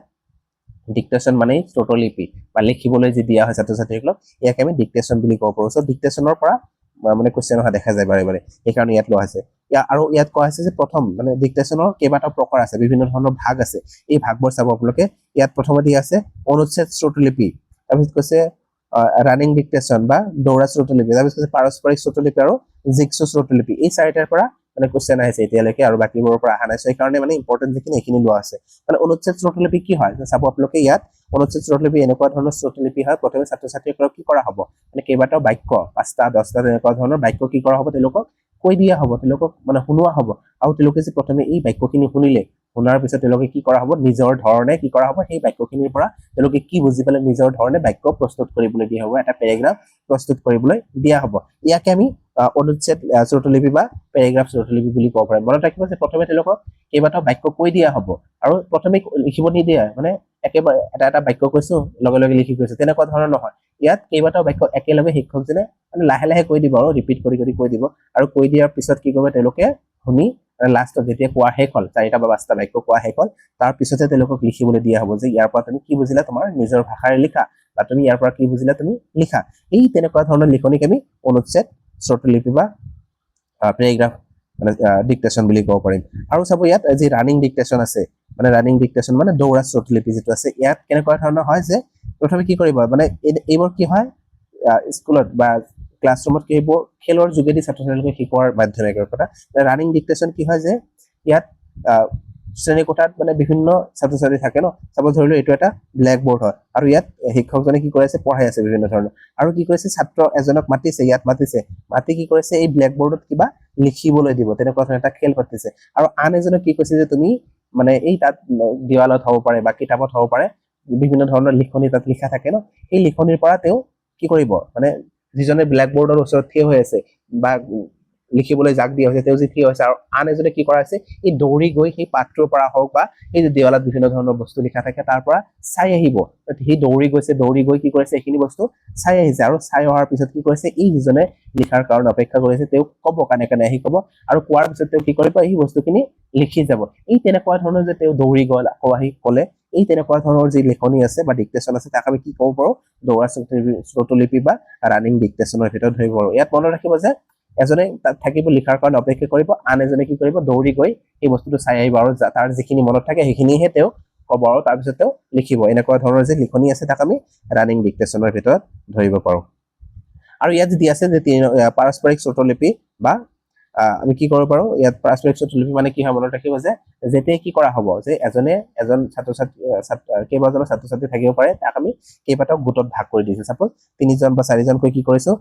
এটা গোট বনাই দিছোঁ আৰু এই গোটবোৰে কি কৰিব গোটত এজনে কি কৰিব কৈ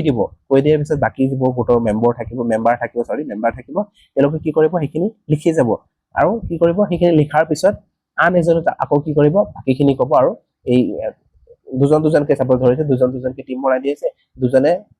এজনে ক'ব আৰু আন এজনে লিখিব আৰু লিখা তেওঁ যেতিয়া শেষ হ'ব আৰু তাৰপিছত কি কৰিব যিজনে লিখিলে তেওঁ আকৌ ক'ব আৰু আন যিজন থাকিলে তেওঁ কি কৰিব তেতিয়া লিখা ষ্টাৰ্ট কৰিব। এই এনেকুৱা ধৰণৰ যে পৰস্পৰে মানে কি কৰিলে এজনে আনজনক কৈ দিলে এই এনেকুৱা ধৰণৰ যে লিখনি আছে বা ডিক্টেশ্যন আছে তাকে আমি পাৰস্পৰিক শ্ৰুতলিপি বুলি ক'ব পাৰোঁ আৰু এটা আছে জিগছো শ্ৰুতলিপি মনত ৰাখিব জিগছো শ্ৰুতলিপি কি হয় মানে জিগছো ডিক্টেশ্যন কি হয় যে ইয়াত শিক্ষকজনে কি কৰিব এটা পাঠ সাপোজ পঢ়াইছে এটা পাঠ পঢ়াই গ'ল আৰু এই পাঠটো পঢ়োৱাৰ পিছত মানে তেওঁলোকে পঢ়া শেষ হোৱাৰ পিছত কি কৰিব এই পাঠৰ পৰা এটা বা দুটা লাইন তেওঁলোকক দিলে আৰু দি কি কৰিলে মাজৰ পৰা মানে এটা শব্দ মানে কি কৰি দিলে খালী ঠাই ৰাখি দিলে এনেকুৱা ধৰণৰ মানে এটা লাইন আছে লাইনৰ পৰা মাজে মাজে কি কৰিছে তেওঁ খালী ঠাই জাগা থৈ গৈছে আৰু থৈ তাৰপিছত কি কৰিছে এইটো পুৰা কৰিবলৈ দিছে এই এনেকুৱা ধৰণৰ যে লিখনি থাকে বা মানে শ্ৰুতলিপি থাকে তাকে আমি মানে কি বুলি ক'ব পাৰোঁ জিগছো শ্ৰুতলিপি বুলি ক'ব পাৰোঁ মনত ৰাখিব এইখিনিৰ পৰা বাৰে বাৰে কুৱেশ্যন আহে এতিয়া আমি আহোঁ ইয়াৰ পৰা মানে বাকী কেনেকুৱা ধৰণৰ আছে ইয়াত চাব দিয়া আছে মানে জিগছো শ্ৰুতলিপিৰ পৰা এটা বস্তু দিয়া চাপোজ ইয়াত টাইগাৰ এটাই দিয়া আছে বা ইয়াত মানে ডগ এটা দিয়া আছে কুকুৰ এটা দিয়া আছে ইয়াত কি কৰা আছে এই ডগটো মানে এটা এনেকুৱা ধৰণৰ কিছুমান মানে কি হেৰে ছবি কি কৰা হৈছে মানে এইটো প্ৰস্তুত কৰা হৈছে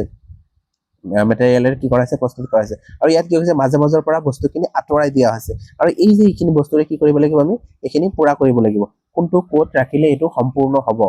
মানে এই ছবিটো সম্পূৰ্ণ হ'ব এই এনেকুৱা ধৰণৰ তেওঁলোকে কি কৰা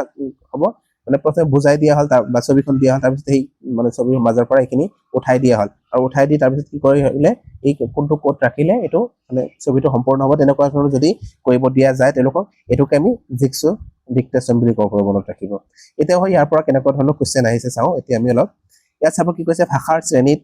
শিক্ষকে ল'ৰা ছোৱালীসকলক এনে এটা কাম কৰিবলৈ দিয়ে য'ত ছাত্ৰ ছাত্ৰীসকলে পঠনৰ সামগ্ৰীৰ ফালে দৌৰি যায় আৰু তাৰপিছত উভতি আহি পাঠৰ বিষয়বস্তু সহপাঠীক কয় এই কাৰ্যক কি বুলি কোৱা হ'ব ইয়াত কৈছে ভাষাৰ এটা শ্ৰেণী কথা আৰু শিক্ষকে কি কৰিছে ল'ৰা ছোৱালীসকলক এনে এটা কাম কৰিবলৈ দিছে বা এনে এটা খেল পাতিছে য'ত কি কৰিছে ছাত্ৰ ছাত্ৰীসকলে পাঠৰ সামগ্ৰীৰ ফালে দৌৰি গৈছে আৰু দৌৰি যোৱাৰ পিছত কিবা এটা তেওঁ পঢ়ি আহিছে আৰু পঢ়ি অহাৰ পিছত উভতি আহি তেওঁৰ যে সহপাঠী আছিলে লগৰীয়া আছিলে তেওঁক আহি সেইখিনি কৈছে এই যে কাৰ্যটো কৰিলে তেনেকুৱা ধৰণৰ কৰা কাৰ্যটোক আমি কি বুলি ক'ব পাৰোঁ ইয়াত আমি পঢ়িলোঁ ন ডিক্টেশ্যনখিনিৰ বিষয়ে ইয়াত যদি আমি চাব যাওঁ অপশ্যন নম্বৰ যিটো 1 দি আছে ৰানিং ডিক্টেশ্যন বা ৰানিং দৌৰা শ্ৰুতলিপি এই ক্ষেত্ৰত এইটো হ'ব ইয়াৰ শুদ্ধ উত্তৰ এতিয়াও নেক্সট কি কৈছে নেক্সট আৰু এটা কুৱেশ্যন দিয়া আছে চাব ইয়াত কি কৈছে সপ্তম শ্ৰেণীৰ এজন শিক্ষকে এটা যুগ্ম অভ্যাসনৰ বাবে দুগৰাকীকৈ শিক্ষাৰ্থীক যুগ্ম 10টা বাক্যৰ এটাকৈ কাহিনী দিলে কি কৰিছে ইয়াত কি কৰিছে মানে দুজনকৈ যুগ্ম পাতি দিছে জোৰা পাতি দিছে আৰু জোৰা পাতি দি 10টাকৈ বাক্য তেওঁলোকক কি কৰিছে মানে কৈ দিছে কাহিনীৰ নিচিনাকে মানে 10টাকৈ বাক্য একটা কাহিনী দিছে আৰু এই এটা দলে প্ৰথম বাক্যকেইটা পঢ়ি যায় আৰু আনটো দলে সেই বাক্যবোৰ লিখি থয় মানে এটা দলে কি কৰিছে সেই কাহিনীখিনি পঢ়ি গৈছে আৰু আন এটা দলে কি কৰিছে এই কাহিনীখিনি লিখি থৈছে তাৰপিছত দ্বিতীয় গোটে কাহিনীখিনি পঢ়ে আৰু প্ৰথম গোটে লিখি থয় আৰু কি কৰিছে প্ৰথম গোটটোৱে এনেকুৱা ধৰণৰ সম্পূৰ্ণ কৰিলে পঢ়াৰ পিছত কি কৰিলে দ্বিতীয় গোটটো ঠিক তেনেকুৱা ধৰণৰ কি কৰিলে প্ৰথমখিনি কৈ দিলে দ্বিতীয়খিনি লিখিলে আৰু দ্বিতীয়খিনি যেতিয়া কওঁ প্ৰথমখিনি লিখিলে আৰু এনেকুৱা ধৰণৰ কি কৰিলে তেওঁলোকৰ কাহিনীটো সম্পূৰ্ণ কৰিলে এনেকুৱা ধৰণৰ তেওঁলোকে এজনে আনজনক কৈ কাহিনীটো সম্পূৰ্ণ কৰিলে আৰু তাৰপিছত তেওঁলোকক অনুবাদবোৰ মূলৰ সৈতে মিলাই চালে আৰু তেওঁলোকক যে কৈ দিলে তেনেকুৱা ধৰণৰ এইখিনি তাৰপিছত তেওঁলোকে অনুবাদখিনি মূলৰ লগত মিলাই চালে হৈছে নে নাই এই যিটো কাৰ্য কৰিলে এনেকুৱা ধৰণৰ কাৰ্যক আমি কোনটোৰ ভিতৰত ধৰিব পাৰোঁ ইয়াত যদি চাব আপোনালোকে যে ইয়াত পাৰস্পৰিক যি শ্ৰুতলিপি আছে ইয়াত যদি আমি চাব যাওঁ পাৰস্পৰিক শ্ৰুতলিপি হৈছে মানে দুটা গোট আছে ন এটা গোটে কৈ দিছে বাকী এটা গোটে লিখিছে আৰু আন এটা গোটে যেতিয়া কৈছে প্ৰথম গোটটোৱে এইটো লিখিছে এইটো পৰস্পৰে কি কৰিছে ডিক্টেশ্যন কৰিছে বা শ্ৰুতলিপি কৰিছে ইয়াত যদি আমি চাব যাওঁ অপশ্যন নম্বৰ 1 টো ইয়াৰ শুদ্ধ উত্তৰ হ'ব এতিয়া নেক্সটলৈকে কুৱেশ্যন নম্বৰ 16ত কি কৈছে চাব যে পঢ়া সম্পৰ্কীয় কাৰ্যক কি বোলা হয় মানে তেনেকুৱা ধৰণৰ পঢ়া সম্পৰ্কীয় কাৰ্যক আমি কি বুলি ক'ব পাৰোঁ য'ত শিক্ষাৰ্থীয়ে পাঠ্যৰ বিভিন্ন অংশ শুনি পঢ়ে য'ত কি কৰিছে শিক্ষাৰ্থীসকলে বিভিন্ন পাঠৰ অংশ শুনিছে বা শুনি পঢ়িছে তাৰপিছত কামটো সম্পূৰ্ণ কৰিবলৈ তথ্যৰ বিনিময় কৰিছে আৰু পঢ়া এনেকুৱা ধৰণৰ কৰাৰ পিছত এই কামখিনি তেওঁলোকক সম্পূৰ্ণ কৰিবৰ কাৰণে তথ্যৰ ভাৱ বিনিময় কৰিছে বা বিনিময় কৰিছে ইয়াক আমি কি বুলি ক'ব পাৰোঁ ইয়াত দিয়া আছে প্ৰসাৰৰ সৈতে লিখা প্ৰবাহৰ সৈতে লিখা তাৰপিছত কৈছে সাৱলীলতাৰে ডিক্টেশ্যন কৰা তাৰপিছত কৈছে ইমচিৰা বা মুড অভিনয় তাৰপিছত কৈছে জিগছো ডিক্টেশ্যন ইয়াত যদি আমি চাব যাওঁ ইয়াত জিগছো ডিক্টেশ্যন হৈছে নে নাই মানে কোনোবা এটা মানে পঢ়া বস্তু এটা পঢ়াই গৈছে পঢ়াই যোৱাৰ পিছত তেওঁলোকক কি কৰিছে ক্লজ টেষ্ট পাতিছে মাজে মাজে খালী ঠাই দিছে এই খালী ঠাইখিনি তেওঁলোকে পূৰণ কৰিব লাগিব বা তেনেকুৱা ধৰণৰ কথাই কৈছে নে বিভিন্ন অংশ শুনি পঢ়ে তাৰপিছত কামটো সম্পূৰ্ণ কৰিবলৈ তথ্যৰ বিনিময় কৰে তথ্যখিনি এজনে আনজনৰ লগত বিনিময় কৰিছে ইয়াক আমি মানে জিগছো শ্ৰুতলিপি বা জিগছো ডিক্টেশ্যন বুলি ক'ব পাৰোঁ মনত ৰাখিব এতিয়া নেক্সট আৰু এটা কুৱেশ্যন দিয়া আছে চাব কুৱেশ্যন নম্বৰ 17 যে এজন শিক্ষকে ব্লেকবৰ্ডত স্পষ্ট লিখনিত কিছুমান শব্দ লিখে আৰু ছাত্ৰ ছাত্ৰীসকলে সেই শব্দবোৰ নিজৰ অনুশীলনী পুথিত লিখে তাৰ তলৰ কোনটো পদ্ধতি বানান শিকোৱাৰ এই কৌশলৰ সৈতে মিল খায় ইয়াত কৈছে যে শিক্ষকগৰাকী কি কৰিছে ব্লেকবোৰ্ডত স্পষ্ট লিখনিৰে কিছুমান বস্তু লিখি গৈছে আৰু ছাত্ৰ ছাত্ৰীসকলে কি কৰিছে নিজৰ অনুশীলনীত বা নিজৰ যি নোটবুক আছে তাত কি কৰিছে এইখিনি টুকি ৰাখিছে লিখি গৈছে লগে লগে এই এনেকুৱা ধৰণৰ বানান শিকোৱাৰ যি পদ্ধতি আছে এই পদ্ধতিক আমি কি বুলি ক'ব পাৰোঁ ইয়াত কৈছে খেলৰ পদ্ধতি খেলৰ জৰিয়তে ইয়াত শিকাইছে ইয়াত খেলৰ কথা আহে নাই এই ব্লেকবোৰ্ডত লিখি গৈছে আৰু ছাত্ৰ ছাত্ৰীসকলে নিজৰ বহীত লিখিছে ইয়াত তাত পিছত কৈছে অনুশীলন পদ্ধতি বা ড্ৰিলৰ কথা কৈছে ড্ৰিল আৰু প্ৰেক্টিচৰ কথা ইয়াত আহাই নাই চাই লিখিছে ঠিকেই কিন্তু ইয়াত ড্ৰিল কৰা হোৱা নাই তাৰপিছত কৈছে 3 নম্বৰ প্ৰতিলিপি বা ট্ৰান্সক্ৰিপশ্যন পদ্ধতি ইয়াত যদি আমি চাব যাওঁ অপশ্যন নম্বৰ 3 টো ইয়াৰ শুদ্ধ উত্তৰ হ'ব যে ট্ৰান্সক্ৰিপশ্যন মানে আমি পাইছিলো ন যে শিক্ষকজনে কিবা এটা কৈছে কোৱাৰ পিছত তেওঁ কি কৈছে তাৰপৰা যিখিনি বস্তু তেওঁ ইম্পৰ্টেণ্ট পাইছে সেইখিনি তেওঁ নিজৰ নোটবুকত কি কৰিছে টুকি ৰাখিছে আৰু ইয়াত কি কৰিছে ব্লেকবোৰ্ডত কিবা লিখি গৈছে আৰু লিখি যোৱাৰ পিছত তেওঁ সেইখিনি নিজৰ কপিত লিখি গৈছে এনেকুৱা ধৰণৰ লিখনিক আমি কি বুলি কওঁ শুদ্ধ বানানৰ কাৰণে প্ৰতিলিপি বা ট্ৰান্সক্ৰিপশ্যন পদ্ধতি বুলি ক'ব পাৰোঁ অপশ্যন নম্বৰ 3 টো ইয়াৰ শুদ্ধ উত্তৰ হ'ব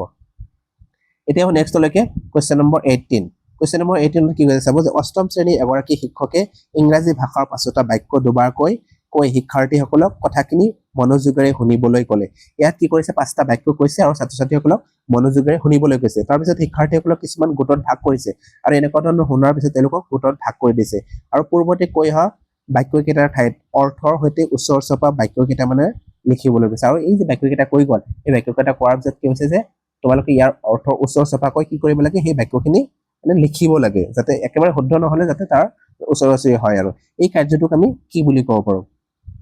ইয়াৰ অপশ্যন নম্বৰ 1 ত কৈছে শ্ৰৱণ কাৰ্য ইয়াত তেওঁলোকক শুনাইছে ঠিকই শুনাইছে কিন্তু ইয়াত তেওঁলোকক অকল শুনাই খানটো ৰখা নাই তেওঁলোকক লিখিবলৈ দিছে ন মানে বাক্যখিনি 10টা বাক্য একেবাৰে কৈ দিছে 10টা বাক্য একেবাৰে কৈ দিয়া দিছে তাৰ পিছতে তেওঁলোকক তাৰ অৰ্থ ওচৰ চপাকৈ লিখিবলৈ দিছে সো ইয়াত শ্ৰৱণ কাৰ্য হৈছে যদিও কিন্তু ইয়াত এটো আমাক সোধা নাই তাৰপিছত কৈছে পেৰাগ্ৰাফ শ্ৰুতলিপি ইয়াত যদি আমি চাব যাওঁ এটো ইয়াৰ কেইটা শুদ্ধ হ'ব ইয়াত কি কৰাইছে পেৰাগ্ৰাফ শ্ৰুতলিপি তেওঁলোকক দিছে নে নাই যে তেওঁলোকক 10টা বাক্য কৈ দিছে আৰু 10টা বাক্য কোৱাৰ পিছত এই বাক্যখিনি শুনিলে তেওঁলোকে বুজিলে তাৰপিছত সেই বাক্য ওচৰ চাপাকৈ তেওঁলোকক এই পেৰাগ্ৰাফটো লিখিব দিছে বা সেই 10টা বাক্য যে ক'লে সেইখিনি লিখিব দিছে সো ইয়াত যদি আমি চাব যাওঁ পেৰাগ্ৰাফ শ্ৰুতলিপি হৈছে অপশ্যন নম্বৰ 3 টো ইয়াৰ শুদ্ধ উত্তৰ হ'ব এতিয়া নেক্সটলৈকে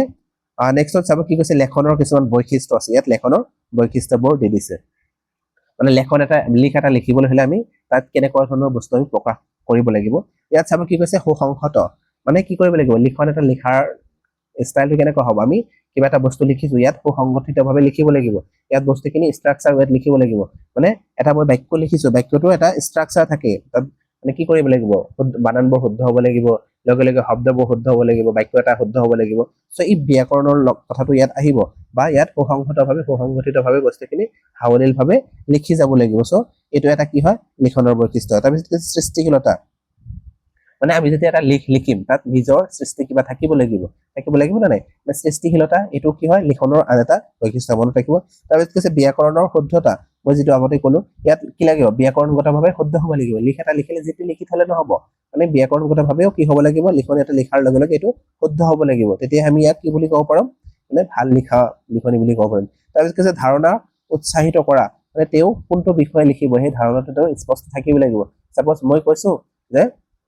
তুমি কি কৰা মানে কথন কৌশলৰ বিষয়ে লিখা ইয়াত যদি তেওঁ ধাৰণাখিনি স্পষ্ট নহয় মানে কথনৰ বিষয়ে লিখিবলৈ গৈ তেওঁ আন এটা বস্তু কিবা এটা লিখি দিলে সো ইয়াত যদি চাবছো ইয়াত ধাৰণাখিনি তেওঁলোকৰ মানে স্পষ্ট নহল সো এই কাৰণে কৈছে ধাৰণাক উৎসাহিত কৰা বা ধাৰণা স্পষ্ট কৰা যেটো বিষয়ত লিখিব সেই ধাৰণাটো তেওঁলোকৰ তাত থাকিব লাগিব তাৰপিছত কৈছে স্পষ্ট উদ্দেশ্য মানে তেওঁ যে লিখনিটো লিখিছে তাৰ এটা স্পষ্ট উদ্দেশ্য লাগিব সাপোজ কি কৰা হৈছে আপোনালোকৰ পৰীক্ষাত এই কোশ্চেন পেপাৰ সাপোজ চিটেটৰ কোশ্চেন পেপাৰ খিনি দিয়া আছে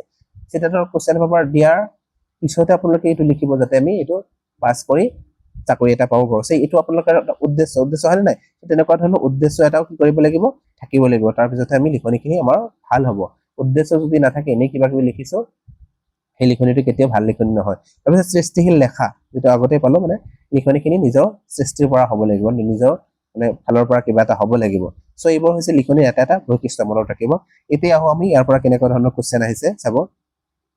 ইয়াত চাব কোশ্চেন নম্বৰ 19 কি শ্ৰৱণ আৰু লিখন দক্ষতাৰ মূল্যায়নৰ বাবে উত্তম উপায় মানে শ্ৰৱণ আৰু লিখন দক্ষতাৰ আমি কেনেকৈ কি কৰিব পাৰো মূল্যায়ন কৰিব পাৰো তাৰ কাৰণে উত্তম উপায় কোনটো হয় ইয়াত কৈছে শব্দাংক শুনা গল্প লিখা ইয়াত শব্দাংকখিনি শুনিছে আৰু কি কৰিছে গল্প লিখিছে শব্দাংকখিনি শুনি তেওঁলোকে গল্প লিখিব পাৰিব জানো নোৱাৰে তাৰপিছত কবিতাটো শুনি শব্দাংক লিখা এটা কবিতা শুনিছে তাৰ পৰা কিছুমান শব্দাংক লিখিবলৈ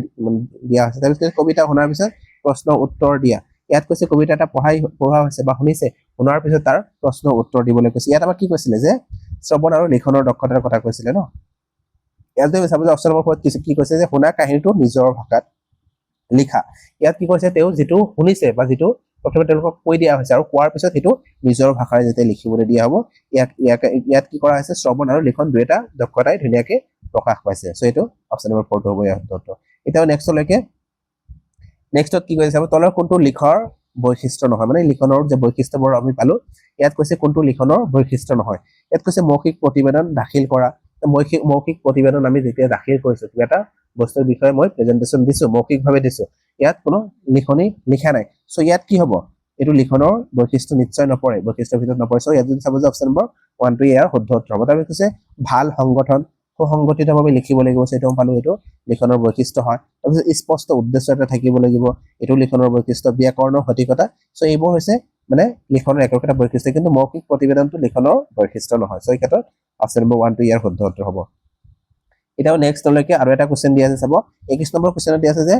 এজন শিক্ষকে পঞ্চম শ্ৰেণীৰ ছাত্ৰ-ছাত্ৰীসকলক মুক্ত লিখনৰ কাম দিয়াৰ পৰিকল্পনা কৰিছে মানে পঞ্চম শ্ৰেণীৰ ছাত্ৰ-ছাত্ৰী আৰু তেওঁলোকক কি কৰিব মুক্তভাৱে তেওঁলোকক লিখিবলৈ দিয়া হ'ব তলৰ কোনটো বিষয় বেছিভাগ শিক্ষকে গুৰুত্ব দিব লাগিব আৰু এই চাৰিটা অপচন যে তাৰ ভিতৰত আমি কোনটো ক্ষেত্ৰত বেছি গুৰুত্ব দিব লাগে বুলি কৈছে ছাত্ৰ-ছাত্ৰীসকলৰ হাতৰ আখৰ মানে তেওঁলোকক মুক্তভাৱে লিখিবলৈ দিছে ইয়াত হাতৰ আখৰৰ কথা মানে নাহে ইয়াত তেওঁলোকৰ হাতৰ আখৰ কেনেকুৱা ধৰণৰ হৈছে এইখিনি পৰীক্ষা নকৰি ইয়াত বস্তুখিনি যিখিনি লিখিবলৈ দিয়া হৈছে টপিক এটা দিয়া আছে এই টপিকখিনি তাত সঠিক হৈছে নে নাই বা শুদ্ধ হৈছে নে নাই বা লিখনিখিনি তেওঁলোকক স্পষ্ট হৈছে নে নাই সেইটোহে চোৱাৰ বিষয় আৰু এটো একেবাৰে সৰু সৰু ল'ৰা ছোৱালীসকল নহয় যে তেওঁলোকৰ বিষয়বস্তু সঠিকতা ইমান বিচাৰি মানে কি কৰা নহব ইয়াত পঞ্চম শ্ৰেণীৰ ছাত্ৰ-ছাত্ৰীসকল এইখিনি তেওঁলোকৰ কি হ'ব বস্তুখিনি লিখিব পাৰিছে নে নাই বা বিষয়খিনি হৈছে নে নাই সেইখিনিহে চোৱা যাব ইয়াত 2 নম্বৰত কৈছে বিষয়বস্তুৰ সঠিকতা 3 নম্বৰত কৈছে বিষয়বস্তুৰ সাৱলীলতা আৰু 4 নম্বৰত কৈছে সাৱলীলতাৰ সঠিকতা দুয়োটা দিশতে গুৰুত্ব দিব লাগিব সো ইয়াত যদি মানে তেওঁলোকক তেনেকুৱা ধৰণৰ মুক্ত লিখনো লিখিবলৈ দিয়া আছে তথাপি তেওঁলোকে যে লিখিবলৈ দিয়া হয় যেটো বস্তু এই বস্তুখিনি তেওঁলোকে সাৱলীলভাৱে লিখিব পাৰিছে নাই বা এই বাক্যবোৰ যে লিখিছে তেওঁলোকে এইটো শুদ্ধ হৈছে নে এইবোৰ আমি চাব লাগিব সো এই ক্ষেত্ৰত আমি চাব যে অপশ্যন নম্বৰ 4 টো শুদ্ধ হ'ব ইয়াত যদি ক্লাস 1 ৰ কথা কয় যে ক্লাস ইয়াত পঞ্চম শ্ৰেণীৰ কথা কৈছে ন ইয়াত পঞ্চম শ্ৰেণীৰ কথা বাদ দি যদি ক্লাস 1 ৰ কথা কয় তেতিয়া কিন্তু ইয়াৰ অপশ্যনবোৰ মানে উত্তৰটো বেলেগ হৈ যাব চাব ইয়াত যি অপশ্যন নম্বৰ 3 দিয়া আছে যে বিষয়বস্তুৰ সাৱলীলতা মানে তেওঁ যিটো বিষয়ত লিখিবলৈ দিয়া হৈছে সেই বিষয়টো প্ৰকাশ কৰিব পাৰিছে নাই হেতুহে তাত চোৱা যাব ইয়াত যি বিষয়বস্তুৰ সঠিকতা আছে তেতিয়া এটো ইমান মানে কাৰ্যকৰী নহব তাত তেওঁলোকে সৰু সৰু ল'ৰা ছোৱালী ন ক্লাস মানে 1 ত পঢ়ি আছে তেওঁলোকক যেতিয়া লিখিবলৈ দিয়া হ'ব তেওঁলোকক কিমান সঠিক কৰিব পাৰিছে মানে বাক্যবোৰ তেওঁলোকৰ কিমান শুদ্ধ হৈছে বা শব্দখিনি ভুল হৈছে যদি সেইখিনি ইমান মানে গুৰুত্ব দিয়া নহয় ইগনোৰ কৰা হয় তেওঁলোকক অকল সাৱলীলতাৰ ক্ষেত্ৰতে গুৰুত্ব দিয়া সব ইয়াত যদি আমি চাব যাও ইয়াত অপশ্যন নম্বৰ 4 টো ইয়াৰ শুদ্ধ উত্তৰ হ'ব এতিয়া নেক্সটলৈকে কোশ্চেন নম্বৰ 22 কোশ্চেন নম্বৰ 22 ত কি কৈছে চতুৰ্থ শ্ৰেণীৰ ছাত্ৰ-ছাত্ৰীসকলক ছজনীয়া গোটত ভাগ কৰি শিক্ষকে অসমাপ্ত ছুটি গল্প এটা দিলে কি কৈছে চতুৰ্থ শ্ৰেণীৰ ছাত্ৰ-ছাত্ৰীসকলক ছজনীয়া গোটত ভাগ কৰিছে আৰু ভাগ কৰি কি কৈছে শিক্ষকে এটা অসমাপ্ত এটা ছুটি গল্প দিছে যেটো ছুটি গল্প এতিয়াও সম্পূৰ্ণ হোৱা নাই ইয়াৰ পিছত তেওঁ কল্পনা কৰিবলৈ আলোচনা কৰিবলৈ চূড়ান্ত কৰিবলৈ আৰু কাহিনীটো শেষ কৰিবলৈ ক'লে আৰু কি কৰিলে তেওঁলোকক নিজে কল্পনা কৰিবলৈ ক'লে বা চূড়ান্ত কৰিবলৈ ক'লে যে ইয়াৰ পিছত কেনেকুৱা ধৰণৰ ঘটনা আহিব বা কেনেকুৱা ধৰণৰ কাহিনী ইয়াত আহিব সেইখিনি তেওঁলোকক নিজে সম্পূৰ্ণ কৰিবলৈ ক'লে এই কাৰ্যৰ জৰিয়তে শিক্ষকে কি দক্ষতাৰ বিকাশ কৰিব বিচাৰিছে আৰু এনেকুৱা ধৰণৰ কাৰ্য দি তেওঁলোকক কি দক্ষতা বিকাশ কৰিব বিচাৰিছে ইয়াত যদি চাব যে নিয়ন্ত্ৰিত লিখন তেওঁলোকক নিয়ন্ত্ৰণ কৰিছে ছাত্ৰ-ছাত্ৰীসকলক যে তুমি তেনেকুৱাকৈ কৰা সো ইয়াত নিয়ন্ত্ৰণৰ কথা আহাই নাই আৰু কিছু নিৰ্দেশিত লিখা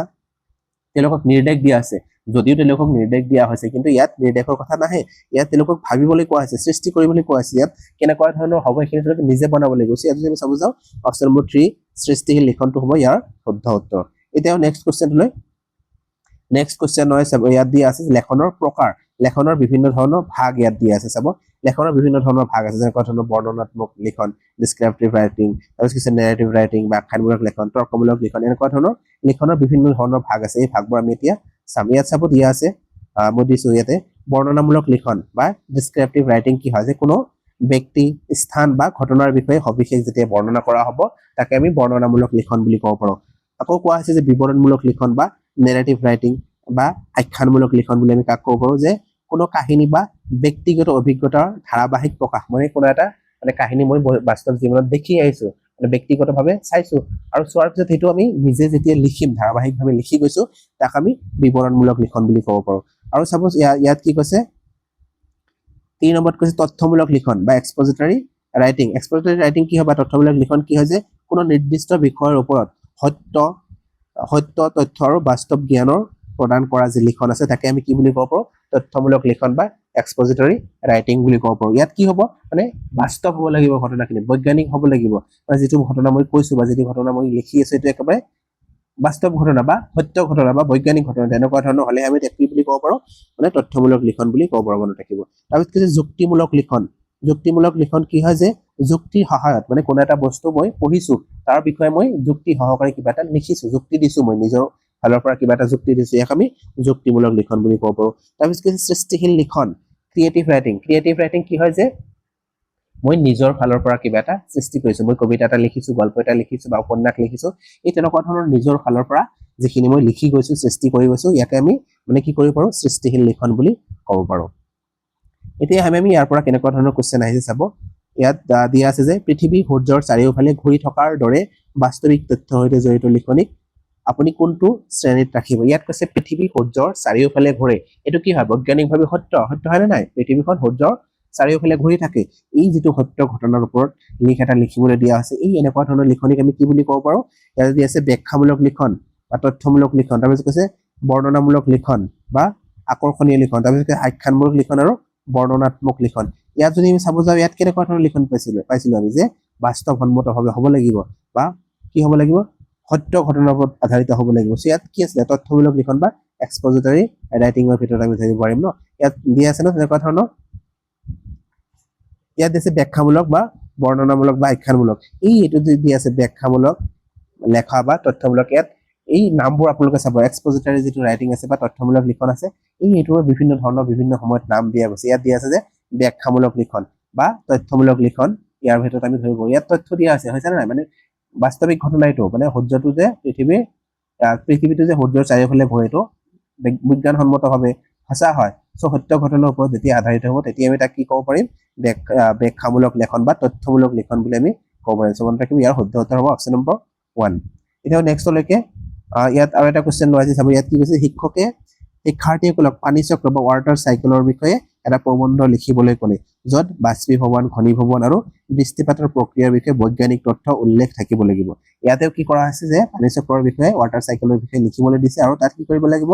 বাষ্পীভৱন কি হয় ঘনীভৱন কি হয় বা বৃষ্টিপাতৰ প্ৰক্ৰিয়া কেনেকুৱা ধৰণৰ হয় তাৰ বিষয়ে বৈজ্ঞানিকভাৱে তথ্য থাকিব লাগিব তাত আৰু এই এনেকুৱা ধৰণৰ যে লিখনি লিখিবলৈ দিলে তেনেকুৱা ধৰণৰ লিখনিক আমি কোনটো কেটাগৰীত ধৰিব পাৰিম ইয়াত যদি আমি চাব যে বৰ্ণনামূলক লিখনি ইয়াত হোৱা নাই যে কোনো এটা বস্তুৰ বিষয়ে মই বৰ্ণনা কৰি গৈছোঁ তেনেকুৱা ধৰণৰ হোৱা নাই বিৱৰণমূলক বা কাহিনীমূলক নেৰেটিভ ৰাইটিং ইয়াত হোৱা নাই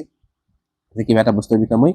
কি কৰি গৈছোঁ মানে বৰ্ণনা কৰি গৈছোঁ বা কাহিনী এটা লিখি গৈছোঁ তাৰপিছত কৈছে ব্যাখ্যামূলক লিখনি ইয়াত আমি আগতে পালোঁ ন ইয়াত ব্যাখ্যামূলক লিখনি বা এক্সপজিটৰী ৰাইটিং ইয়াত চাব আপোনালোকে মানে অপজিট চাইডত মানে কেতিয়াবা দিয়া থাকে এই শব্দটো ইংলিছ ৱাৰ্ডটো দিয়া থাকে বা কেতিয়াবা অসমীয়াটো দিয়া থাকে মানে এটা শব্দ এইবোৰ চাব আপোনালোকে এইটোক আমি কি বুলি ক'ব পাৰিম ব্যাখ্যামূলক লিখনি বা এক্সপজিটৰী ৰাইটিং বুলি ক'ব পাৰিম এতিয়া নেক্সটত লিখনৰ মানে উপাগমৰ কথা ইয়াত কোৱা আছে মানে লিখনৰ দুটা প্ৰক্ৰিয়া আছে উপাগম আছে ইয়াত চাব যে লিখনৰ উৎপাদন উপাগম আৰু এটা হৈছে কি এটা হৈছে লিখনৰ উৎপাদন উপাগম আৰু এটা হৈছে কি প্ৰক্ৰিয়া উপাগম মানে উৎপাদন যিটো উপাগম আছিলে এইটোৰ বিষয়ে ইমান নুসুধে উৎপাদন মানে কি আমি যেতিয়া কোনো এটা লিখনি লিখিবলৈ কি কয় লিখ এটা উৎপাদন কৰোঁ কিবা এটা লিখি গৈছে এইটো উৎপাদন বুলি কোৱা হয় কিন্তু ইয়াৰ ক্ষেত্ৰত যদি আমি চাব চিটেটত এই উৎপাদনটো কেতিয়াও অহা নাই আজিলৈকে ইয়াত চাব প্ৰক্ৰিয়া যি উপাগম আছে বা প্ৰচেছ যে আছে লিখাৰ এটা প্ৰক্ৰিয়া আছে বা লিখনি এটা যে মই লিখিছোঁ লিখাৰ পিছত পাব্লিছ কৰালৈকে এটা প্ৰক্ৰিয়াৰ মাজেৰে এইখিনি চলি থাকে এই যিটো প্ৰক্ৰিয়া চলি থাকে ইয়াকে প্ৰক্ৰিয়া উপাগম বা প্ৰচেছ এপ্ৰ'চ বুলি ক'ব পাৰিম ষ্টেপ বুলি ক'ব পাৰিম যে লিখা এটা লিখাৰ পিছত কেনেকৈ পাব্লিছ কৰিম তাৰ আগত কেনেকুৱা ধৰণৰ ঘটনা থাকিব লাগিব এই যিখিনি বস্তু আছে ইয়াকে আমি মানে লেখনৰ প্ৰক্ৰিয়া উপাগম বুলি ক'ব পাৰোঁ ইয়াত চাব কেনেকুৱা ধৰণৰ কৈছে ইয়াতে প্ৰথমে কি কৰিব লাগিব আমি লিখা এটা লিখিবলৈ হ'লে মানে কিবা এটা লিখনি লিখিবলৈ দিয়া আছে লিখনিটো লিখাৰ আগতে কি কৰিব লাগিব মস্তিষ্ক মন্থন বা ব্ৰেইন ষ্টৰ্মিং কৰিব লাগিব আমি মনতে আমি কি কৰিব লাগিব চিন্তা চৰ্চা কৰিব লাগিব আৰু তাৰ পিছতে আমি কি কৰিব পাৰিম মানে সেই বস্তুটোৰ বিষয়ে আমি নিজৰ যি ধাৰণা আছে সেইখিনি প্ৰকাশ কৰিব পাৰিম মস্তিষ্কত যদি আমাৰ সেই বিষয়টো নাহে মই কেতিয়াও শুনাই নাই পঢ়াই নাই এই বস্তুটো যদি লিখিবলৈ দিয়া হয় মোৰ মগজত কি নহ'ব সেইটোৰ বিষয়ে একো চিন্তাধাৰা নাহে মানে মনত নাহে তেনেকুৱা ধৰণৰ বহুত ক্ষেত্ৰত হয় ন মানে পৰীক্ষা দিবলৈ গৈছোঁ যিখিনি মই পঢ়ি গৈছোঁ তাৰ মাজৰ পৰা কেতিয়াবা এনেকুৱা হয় এটা কুৱেশ্যন আনকমন আছে এনেকুৱা আহিছে যে তেনেকুৱা শব্দ মই কেতিয়াও শুনাই নাই তেনেকুৱা ধৰণৰ বহুত ক্ষেত্ৰত হয় সেই বিষয়টো যদি লিখিবলৈ দিয়া যায় কেতিয়াও লিখাটো সম্ভৱ নহ'ব তেনেকুৱা ধৰণৰ কথা ইয়াত কৈছে যে লিখাৰ আগতে আমি মস্তিষ্ক মন্থন বা ব্ৰেইন ষ্টৰ্মিং কৰিব লাগিব এইটো হৈছে প্ৰথম ষ্টেপ তাৰপিছত কৈছে ৰূপৰেখা প্ৰস্তুত কৰা বা আউটলাইন মানে আমি যে মস্তিষ্কত কিবা এটা ভাবিলো ভবাৰ পিছত আমি সেইখিনি এনেকুৱা ধৰণৰ পইণ্ট লিখিম সেইখিনি আমি কি কৰিব পাৰোঁ মানে পইণ্ট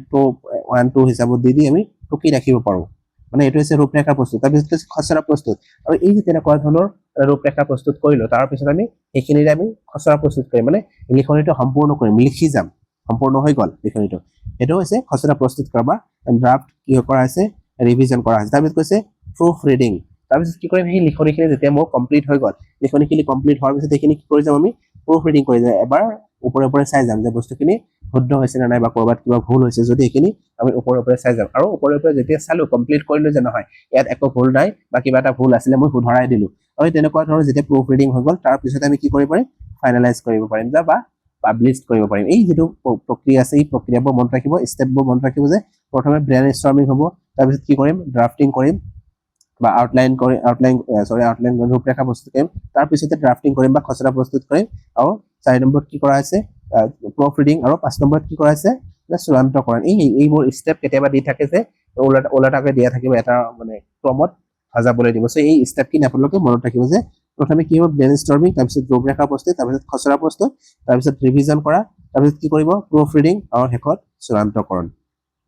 এতিয়া আমি চাম ইয়াৰ পৰা কেনেকুৱা ধৰণৰ কুৱেশ্যন আহিছে চাব আপোনালোকে ইয়াত কৈছে এগৰাকী শিক্ষয়িত্ৰীয়ে নিজৰ শ্ৰেণীটো এনেদৰে সংগঠিত কৰে যে ছাত্ৰ ছাত্ৰীসকলে লিখাৰ শ্ৰেণীত মূল কথাবোৰ লিখিব পাৰে ইয়াত কৈছে যে এনেকুৱা ধৰণৰ শ্ৰেণীটো সংগঠিত কৰিছে য'ত কি কৰিছে মূল যিখিনি লিখনি আছে তেওঁলোকে লিখিব পাৰিছে তাৰপিছত ৰূপৰেখা প্ৰস্তুত কৰিছে প্ৰথমে খচৰা লিখিব পাৰে আৰু উন্নত কৰিব পাৰে ইয়াত শিক্ষকে কোনটো কৌশল ব্যৱহাৰ কৰিছে ইয়াত কি কৰিছে লিখনৰ যিটো মানে কি আছে ষ্টেপ আছে সেই ষ্টেপবোৰ তেওঁ ফলো কৰি তেওঁলোকক লিখনিটো সম্পূৰ্ণ কৰিবলৈ দিছে আৰু এনেকুৱা ধৰণৰ যে এটা লিখিবলৈ দিলে এনেকুৱা ধৰণৰ লিখনিক আমি কোনটোৰ ভিতৰত ধৰিব পাৰোঁ ইয়াত কৈছে প্ৰক্ৰিয়া ভিত্তিক শিক্ষণ ইয়াত শিক্ষণৰ কথা হোৱা নাই ইয়াত লিখনৰ কথাই হৈছে চ' ইয়াত মানে শিক্ষণৰ কথা নাহে আৰু কৈছে লিখনৰ প্ৰক্ৰিয়া পদ্ধতি আমি পাইছিলোঁ লিখনৰ দুটা পদ্ধতি এটা প্ৰক্ৰিয়া এটা হৈছে উৎপাদন ইয়াত যদি আমি চাব যাওঁ লিখনৰ প্ৰক্ৰিয়াৰ মাজেদি পাৰ কৰিছে ইয়াত পাৰ কৰিছে নাই প্ৰথমে সংগঠিত মানে আমি লিখিছে তাৰপিছত কি কৰিছে ৰূপৰেখা প্ৰস্তুত কৰিছে তাৰপিছত খচৰা প্ৰস্তুত কৰিছে তাৰপিছত উন্নত কৰিছে প্ৰুফ ৰিডিং কৰিছে আৰু শেষতহে পাব্লিছ কৰিছে চ' এনেকুৱা ধৰণৰ মানে ষ্টেপ থাকিলে আমি তাক কি কৰিব পাৰিম লিখনৰ প্ৰক্ৰিয়া পদ্ধতিৰ ভিতৰত ধৰিব পাৰিম অপশ্যন নম্বৰ 2 ইয়াৰ শুদ্ধ উত্তৰ হ'ব এতিয়া নেক্সট কুৱেশ্যনটো লৈ নেক্সটত কৈছে 25 নম্বৰ কুৱেশ্যনত কি দিছে দ্বিতীয় শ্ৰেণীৰ ছাত্ৰ ৰবিকান্তই লিখি থাকোঁতে শব্দ আৰু আখৰ লিখিবলৈ অসুবিধাৰ সন্মুখীন হয় ইয়াত কি কৈছে দ্বিতীয় শ্ৰেণীৰ এগৰাকী ছাত্ৰ ৰবিকান্ত আৰু তেওঁ কি কৰিছে শব্দ আৰু আখৰবোৰ লিখিবলৈ অসুবিধাৰ হৈছে তেওঁ বিভিন্ন ধৰণৰ অসুবিধাৰ সন্মুখীন হৈছে তেওঁৰ হাতৰ আখৰ স্পষ্ট আৰু সুসংহত হোৱা নাই কেনেকৈ জনা যাব মানে এই যে তেওঁৰ মানে এনেকুৱা ধৰণৰ যে অসুবিধাৰ সৃষ্টি হৈছে এই অসুবিধাবোৰক আমি কি নামেৰে জানো ইয়াত সেইটো কৈছে আমাকে ইয়াত চাব কি কৈছে প্ৰথমে কি কৈছে ডিসগ্ৰাফিয়া কি হয় যেতিয়া আমাৰ লিখনৰ লগত আমাৰ প্ৰব্লেম হ'ব আখৰবোৰ আমি লিখতে মানে বিভিন্ন ধৰণৰ সমস্যা হ'ব আমাৰ যিখিনি বুজাব বিচাৰিছে আখৰখিনিৰ জৰিয়তে তেনেকুৱা ধৰণৰ মানে স্পষ্টকৈ বুজি পোৱা নাযাব এই যিখিনি তেনেকুৱা ধৰণৰ অসুবিধা হৈছে ন আখৰখিনি স্পষ্ট হোৱা নাই বা সুসংগত হোৱা নাই তাক আমি কি বুলি ক'ব পাৰিম ডিসগ্ৰাফিয়া বুলি ক'ব পাৰিম এই ক্ষেত্ৰত অপশ্যন নম্বৰ 1 টোৱে শুদ্ধ হ'ব ডিসলেক্সিয়া কি হয় যে পঢ়াৰ ক্ষেত্ৰত অসুবিধা যেতিয়া তেওঁ পঢ়ি থাকোঁতে বিভিন্ন ধৰণৰ সমস্যা হ'ব বিটোক ডি বুলি পঢ়িব চটোক ৱাজ বুলি পঢ়িব বা পঢ়াখিনি তেওঁ চকুৰ আগত মানে ডান্সিং কৰি থাকিব তেনেকুৱা ধৰণৰ যি তেওঁলোকৰ মানে কি থাকিব মানে অসুবিধা থাকিব তাক আমি ডিসলেক্সিয়া বুলি ক'ব পাৰোঁ আৰু ডিসক্যালকুলিয়া গণিতৰ লগত সম্বন্ধিত আৰু ডিসফেজিয়া হৈছে কি যেতিয়া আমি কৈ আছো মই কিবা এটা কথা কৈ আছো কওঁতে কি কৰিছো মই বিভিন্ন ধৰণৰ সমস্যা ফেচ কৰিছো মানে মই ভালকে মোৰ এক্সপ্ৰেছনখিনি প্ৰকাশ কৰিব পৰা নাই বা মই কি কৰা নাই তেনেকুৱা ধৰণৰ অসুবিধাৰ সৃষ্টি হৈছে এই যিখিনি অসুবিধা তাক আমি ডিসফেজিয়া বা এফেচিয়া বুলি ক'ব পাৰিম চ' ইয়াত আমাক সুধিছিলে যে লিখনৰ কথা চ' ইয়াত ডিসগ্ৰাফিয়াটো হ'ব শুদ্ধ উত্তৰ এতিয়া নেক্সটলৈকে কুৱেশ্যন নেক্সট নহয় মানে ইয়াত কুৱেশ্যন নহয় ইয়াত শ্ৰৱণৰ আছে মানে আমি পঢ়িলো পঠন আৰু লিখনৰ বিষয়ে পঢ়ি গলো এতিয়া আছে শ্ৰৱণটো কি হয় এতিয়া আমি চাব লাগিব শ্ৰৱণ মানে কি আমি শুনা আমাৰ যি শুনা কাৰ্যটো থাকে ইয়াকে আমি শ্ৰৱণ বুলি ক'ব শ্ৰৱণৰ বিষয়ে আমি কেনেকুৱা ধৰণৰ মানে পঢ়িম আমি চাম এতিয়া শ্ৰৱণৰ বিষয়ে ইমান ডিটেইলছ নাহে শ্ৰৱণৰ পৰা মই কেইটামান কুৱেশ্যনহে লৈছো ইয়াত চাব কি আছে ইয়াত চাব প্ৰথম মানে শ্ৰৱণৰ পৰা কেনেকুৱা ধৰণৰ কুৱেশ্যন দিয়া আছে যে তলৰ দিয়াবোৰৰ ভিতৰত কোনটো উপায় ফলপ্ৰসূ শ্ৰৱণ বা ইফেক্টিভ লিষ্টিঙৰ বাবে নহয় বুলি কৈছে ইয়াতে যে আমাৰ যে 4টা অপশ্যন আছে তাৰ ভিতৰত শ্ৰৱণৰ ক্ষেত্ৰত কোনটো শুদ্ধ নহ'ব বুলি আমাক কৈছে প্ৰথমে কৈছে যে শ্ৰৱণৰ পূৰ্বৰ বিশ্লেষণ মানে প্ৰি লিষ্টিং এনালাইচিছ আমি শ্ৰৱণৰ আগতে মানে কিবা মানে ছাত্ৰ ছাত্ৰীসকলক সাপোজ কিবা এটা কোৱাম বা তেওঁলোকে শ্ৰৱণ কৰিব তাৰ আগতে কিবা এটা প্ৰি লিষ্টিং এটা কৰিছে বা মই প্ৰিপেয়াৰ কৰি গৈছো কিবা এটা শুনি গৈছো বা পঢ়ি গৈছো তেনেকুৱা ধৰণৰ মানে পূৰ্বৰ বিশ্লেষণ বুলি ক'ব পাৰোঁ এইটো মানে শ্ৰৱণৰ ক্ষেত্ৰত হয় তাৰপিছত পৰিকল্পিত কথন শ্ৰৱণ মানে পৰিকল্পিতভাৱে কি কৰা হৈছে মানে তেওঁলোকক কিবা এটা শুনাবলৈ বিচৰা হৈছে মানে পৰিকল্পনা কৰা হৈছে যে মই তেওঁলোকক আজি এটা ষ্টৰী টেলিং কৰিম বা কাহিনী এটা শুনাম এইটো কি হয় শ্ৰৱণৰ এটা মানে ভাগৰ ভিতৰত ধৰি ভাগ নহয় সৰি একচুৱেলি ইয়াত মানে শ্ৰৱণৰ মানে এইটো ক্ষেত্ৰত শুদ্ধ হ'ব বুলি আমি ক'ব পাৰোঁ তাৰপিছত কিছু অনুমান কৰা আৰু গোটৰ শ্ৰৱণ আমি গোট কৰি শ্ৰৱণ কৰিব পাৰোঁ মানে এটা ভিডিঅ' পঢ়ি দি দিছোঁ আৰু সেইখিনি আমি 4-5 জনে মিলি কি কৰিছোঁ গোট কৰি সেইটো চাই আছোঁ তাৰ পৰা কেনেকুৱা ধৰণৰ তথ্য আমি আহৰণ কৰিব লাগে সেইখিনি আহৰণ কৰি আছোঁ সো ইয়াক আমি গোট শ্ৰৱণ বুলি ক'ব পাৰোঁ ইয়াত যি অনুমান কৰা দিয়া আছে এই অনুমান কৰাটোক আমি কি বুলি ক'ব পাৰোঁ এইটো ৰাইটিঙৰ ক্ষেত্ৰত আমাৰ সেই শুদ্ধ হ'ব মানে কিবা এটা লিখিছোঁ লিখিবলৈ যাওঁতে মই অনুমান কৰি বহুত বস্তু কি কৰি দি থাকোঁ লিখি গৈ থাকোঁ সো তেনেকুৱা ধৰণৰ যি লিখনি আছে তাক আমি মানে লিখনিৰ ক্ষেত্ৰত অনুমানটো আমি মানে ইউজ কৰিব পাৰোঁ সো ইয়াত আমাক কোনটো নহয় বুলি সুধিছিলে সো এইটো 3 নম্বৰ যিটো আছে এইটো লিখনৰ ক্ষেত্ৰত হয় সো শ্ৰৱণৰ ক্ষেত্ৰত এইটো শুদ্ধ নহয় অপশ্যন নম্বৰ 3 টো ইয়াৰ শুদ্ধ হ'ব এতিয়া নেক্সট আৰু এটা কোৱেশ্চন লোৱা হৈছে যে এগৰাকী শিক্ষকে লক্ষ্য কৰিলে যে বহুতো শিক্ষাৰ্থীয়ে ইংৰাজী বৰ্ণমালা একে ধৰণৰ ধ্বনিসমূহ উচ্চাৰণ কৰিবলৈ অসমৰ্থ শিক্ষকগৰাকী এই প্ৰথম ভাষাৰ প্ৰভাৱৰ বাবে হৈছে সেয়েহে আমি কি কৰিব লাগে ইয়াত কৈছে যে শিক্ষাৰ্থীসকলক ইংৰাজী বৰ্ণমালা উচ্চাৰণ কৰিবলৈ দিয়া হৈছে আৰু উচ্চাৰণ কৰিবলৈ দি তেওঁলোকে কি কৰিব পৰা নাই উচ্চাৰণ কৰিব পৰা নাই স্পষ্টভাৱে উচ্চাৰণ কৰিব পৰা নাই তেওঁলোকে অসমৰ্থ হৈছে তেনেকুৱা ধৰণৰ ক্ষেত্ৰত আমি কি কৰিব পাৰোঁ মানে কোনটো বিষয় অৱলম্বন কৰিলে তেওঁলোকক কি হ'ব সেই শ্ৰৱণ মানে তেওঁলোকে কি কৰিব পাৰিব ক'ব পাৰিব ইয়াত চাব অপশ্যন 1 হৈছে এই বিষয়ে একো কৰিব নালাগে ইয়াৰ বিষয়ে একো নকৰিলে কি হ'ব তেওঁলোকৰ তেনেকুৱা ধৰণে থাকি যাব তেওঁলোকে শিকিব কেনেকৈ গতিকে শ্ৰৱণ প্ৰশিক্ষণৰ অনুশীলনৰ প্ৰয়োজন আছে এই ক্ষেত্ৰত আমি চাব যে অপশ্যন নম্বৰ 2 টো শুদ্ধ হ'ব যে তেওঁলোকক বৰ্ণমালাবোৰ কেনেকুৱাকৈ উচ্চাৰণ কৰিব লাগে সেইখিনি আগতে ক'ব লাগিব শুনাব লাগিব তাৰ পিছতে তেওঁলোকে ঠিক তেনেকুৱাকৈ উচ্চাৰণ কৰিবলৈ চেষ্টা কৰিব সো ইয়াত আমি চাব যাওঁ অপশ্যন নম্বৰ 2 টো ইয়াৰ শুদ্ধ উত্তৰ হ'ব যে তেওঁলোকক যে ক'ব পৰা নাই তেওঁলোকক শুনাব লাগিব আগতে যে এইটো এ হয় বা এইটো বি হয় তেওঁলোকক কোৱাৰ পিছতে তেওঁলোকে মানে শুদ্ধকৈ ক'ব পাৰিব প্ৰথমে শ্ৰৱণ কৰিব লাগিব সো অপশ্যন নম্বৰ 2 টো এই ক্ষেত্ৰত শুদ্ধ উত্তৰ হ'ব এতিয়া লাষ্ট কৌশলটো আছে কথন আমি যে কথা কৈ থাকোঁ আমাৰ মই কথা কৈ আছোঁ সাপোজ কথা কৈ আপোনালোকে কি কৰিছে টপিকটো ডিছকাশ্যন কৰি আছে এই যিটো মানে মোৰ মানে মনৰ ভাৱখিনি আপোনালোকৰ মাজলৈ মানে কিহৰ জৰিয়তে কৈছে কথনৰ জৰিয়তে মানে বিস্তাৰ কৰি আছোঁ সো ইয়াকে আমি একচুৱেলি কথন বুলি ক'ব পাৰোঁ সো কথনৰ বিষয়েও চাওঁ কেনেকুৱা ধৰণৰ কুৱেশ্যন আহিছে ইয়াৰ পৰা ইয়াত চাব যে এজন শিক্ষকে সাক্ষাৎকাৰৰ মাধ্যমেৰে শিশুৰ যোগ্যতা আগ্ৰহ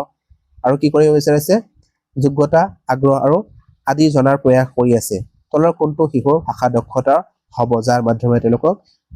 তেওঁলোকৰ মূল্যায়ন কৰিব বিচাৰিছে ইয়াত কি কৰিছে এজন শিক্ষকে কি কৰিছে সাক্ষাৎকাৰৰ মাধ্যমেৰে তেওঁলোকক মূল্যায়ন কৰিব বিচাৰিছে মানে সাপোজ ধৰিলো ইয়াত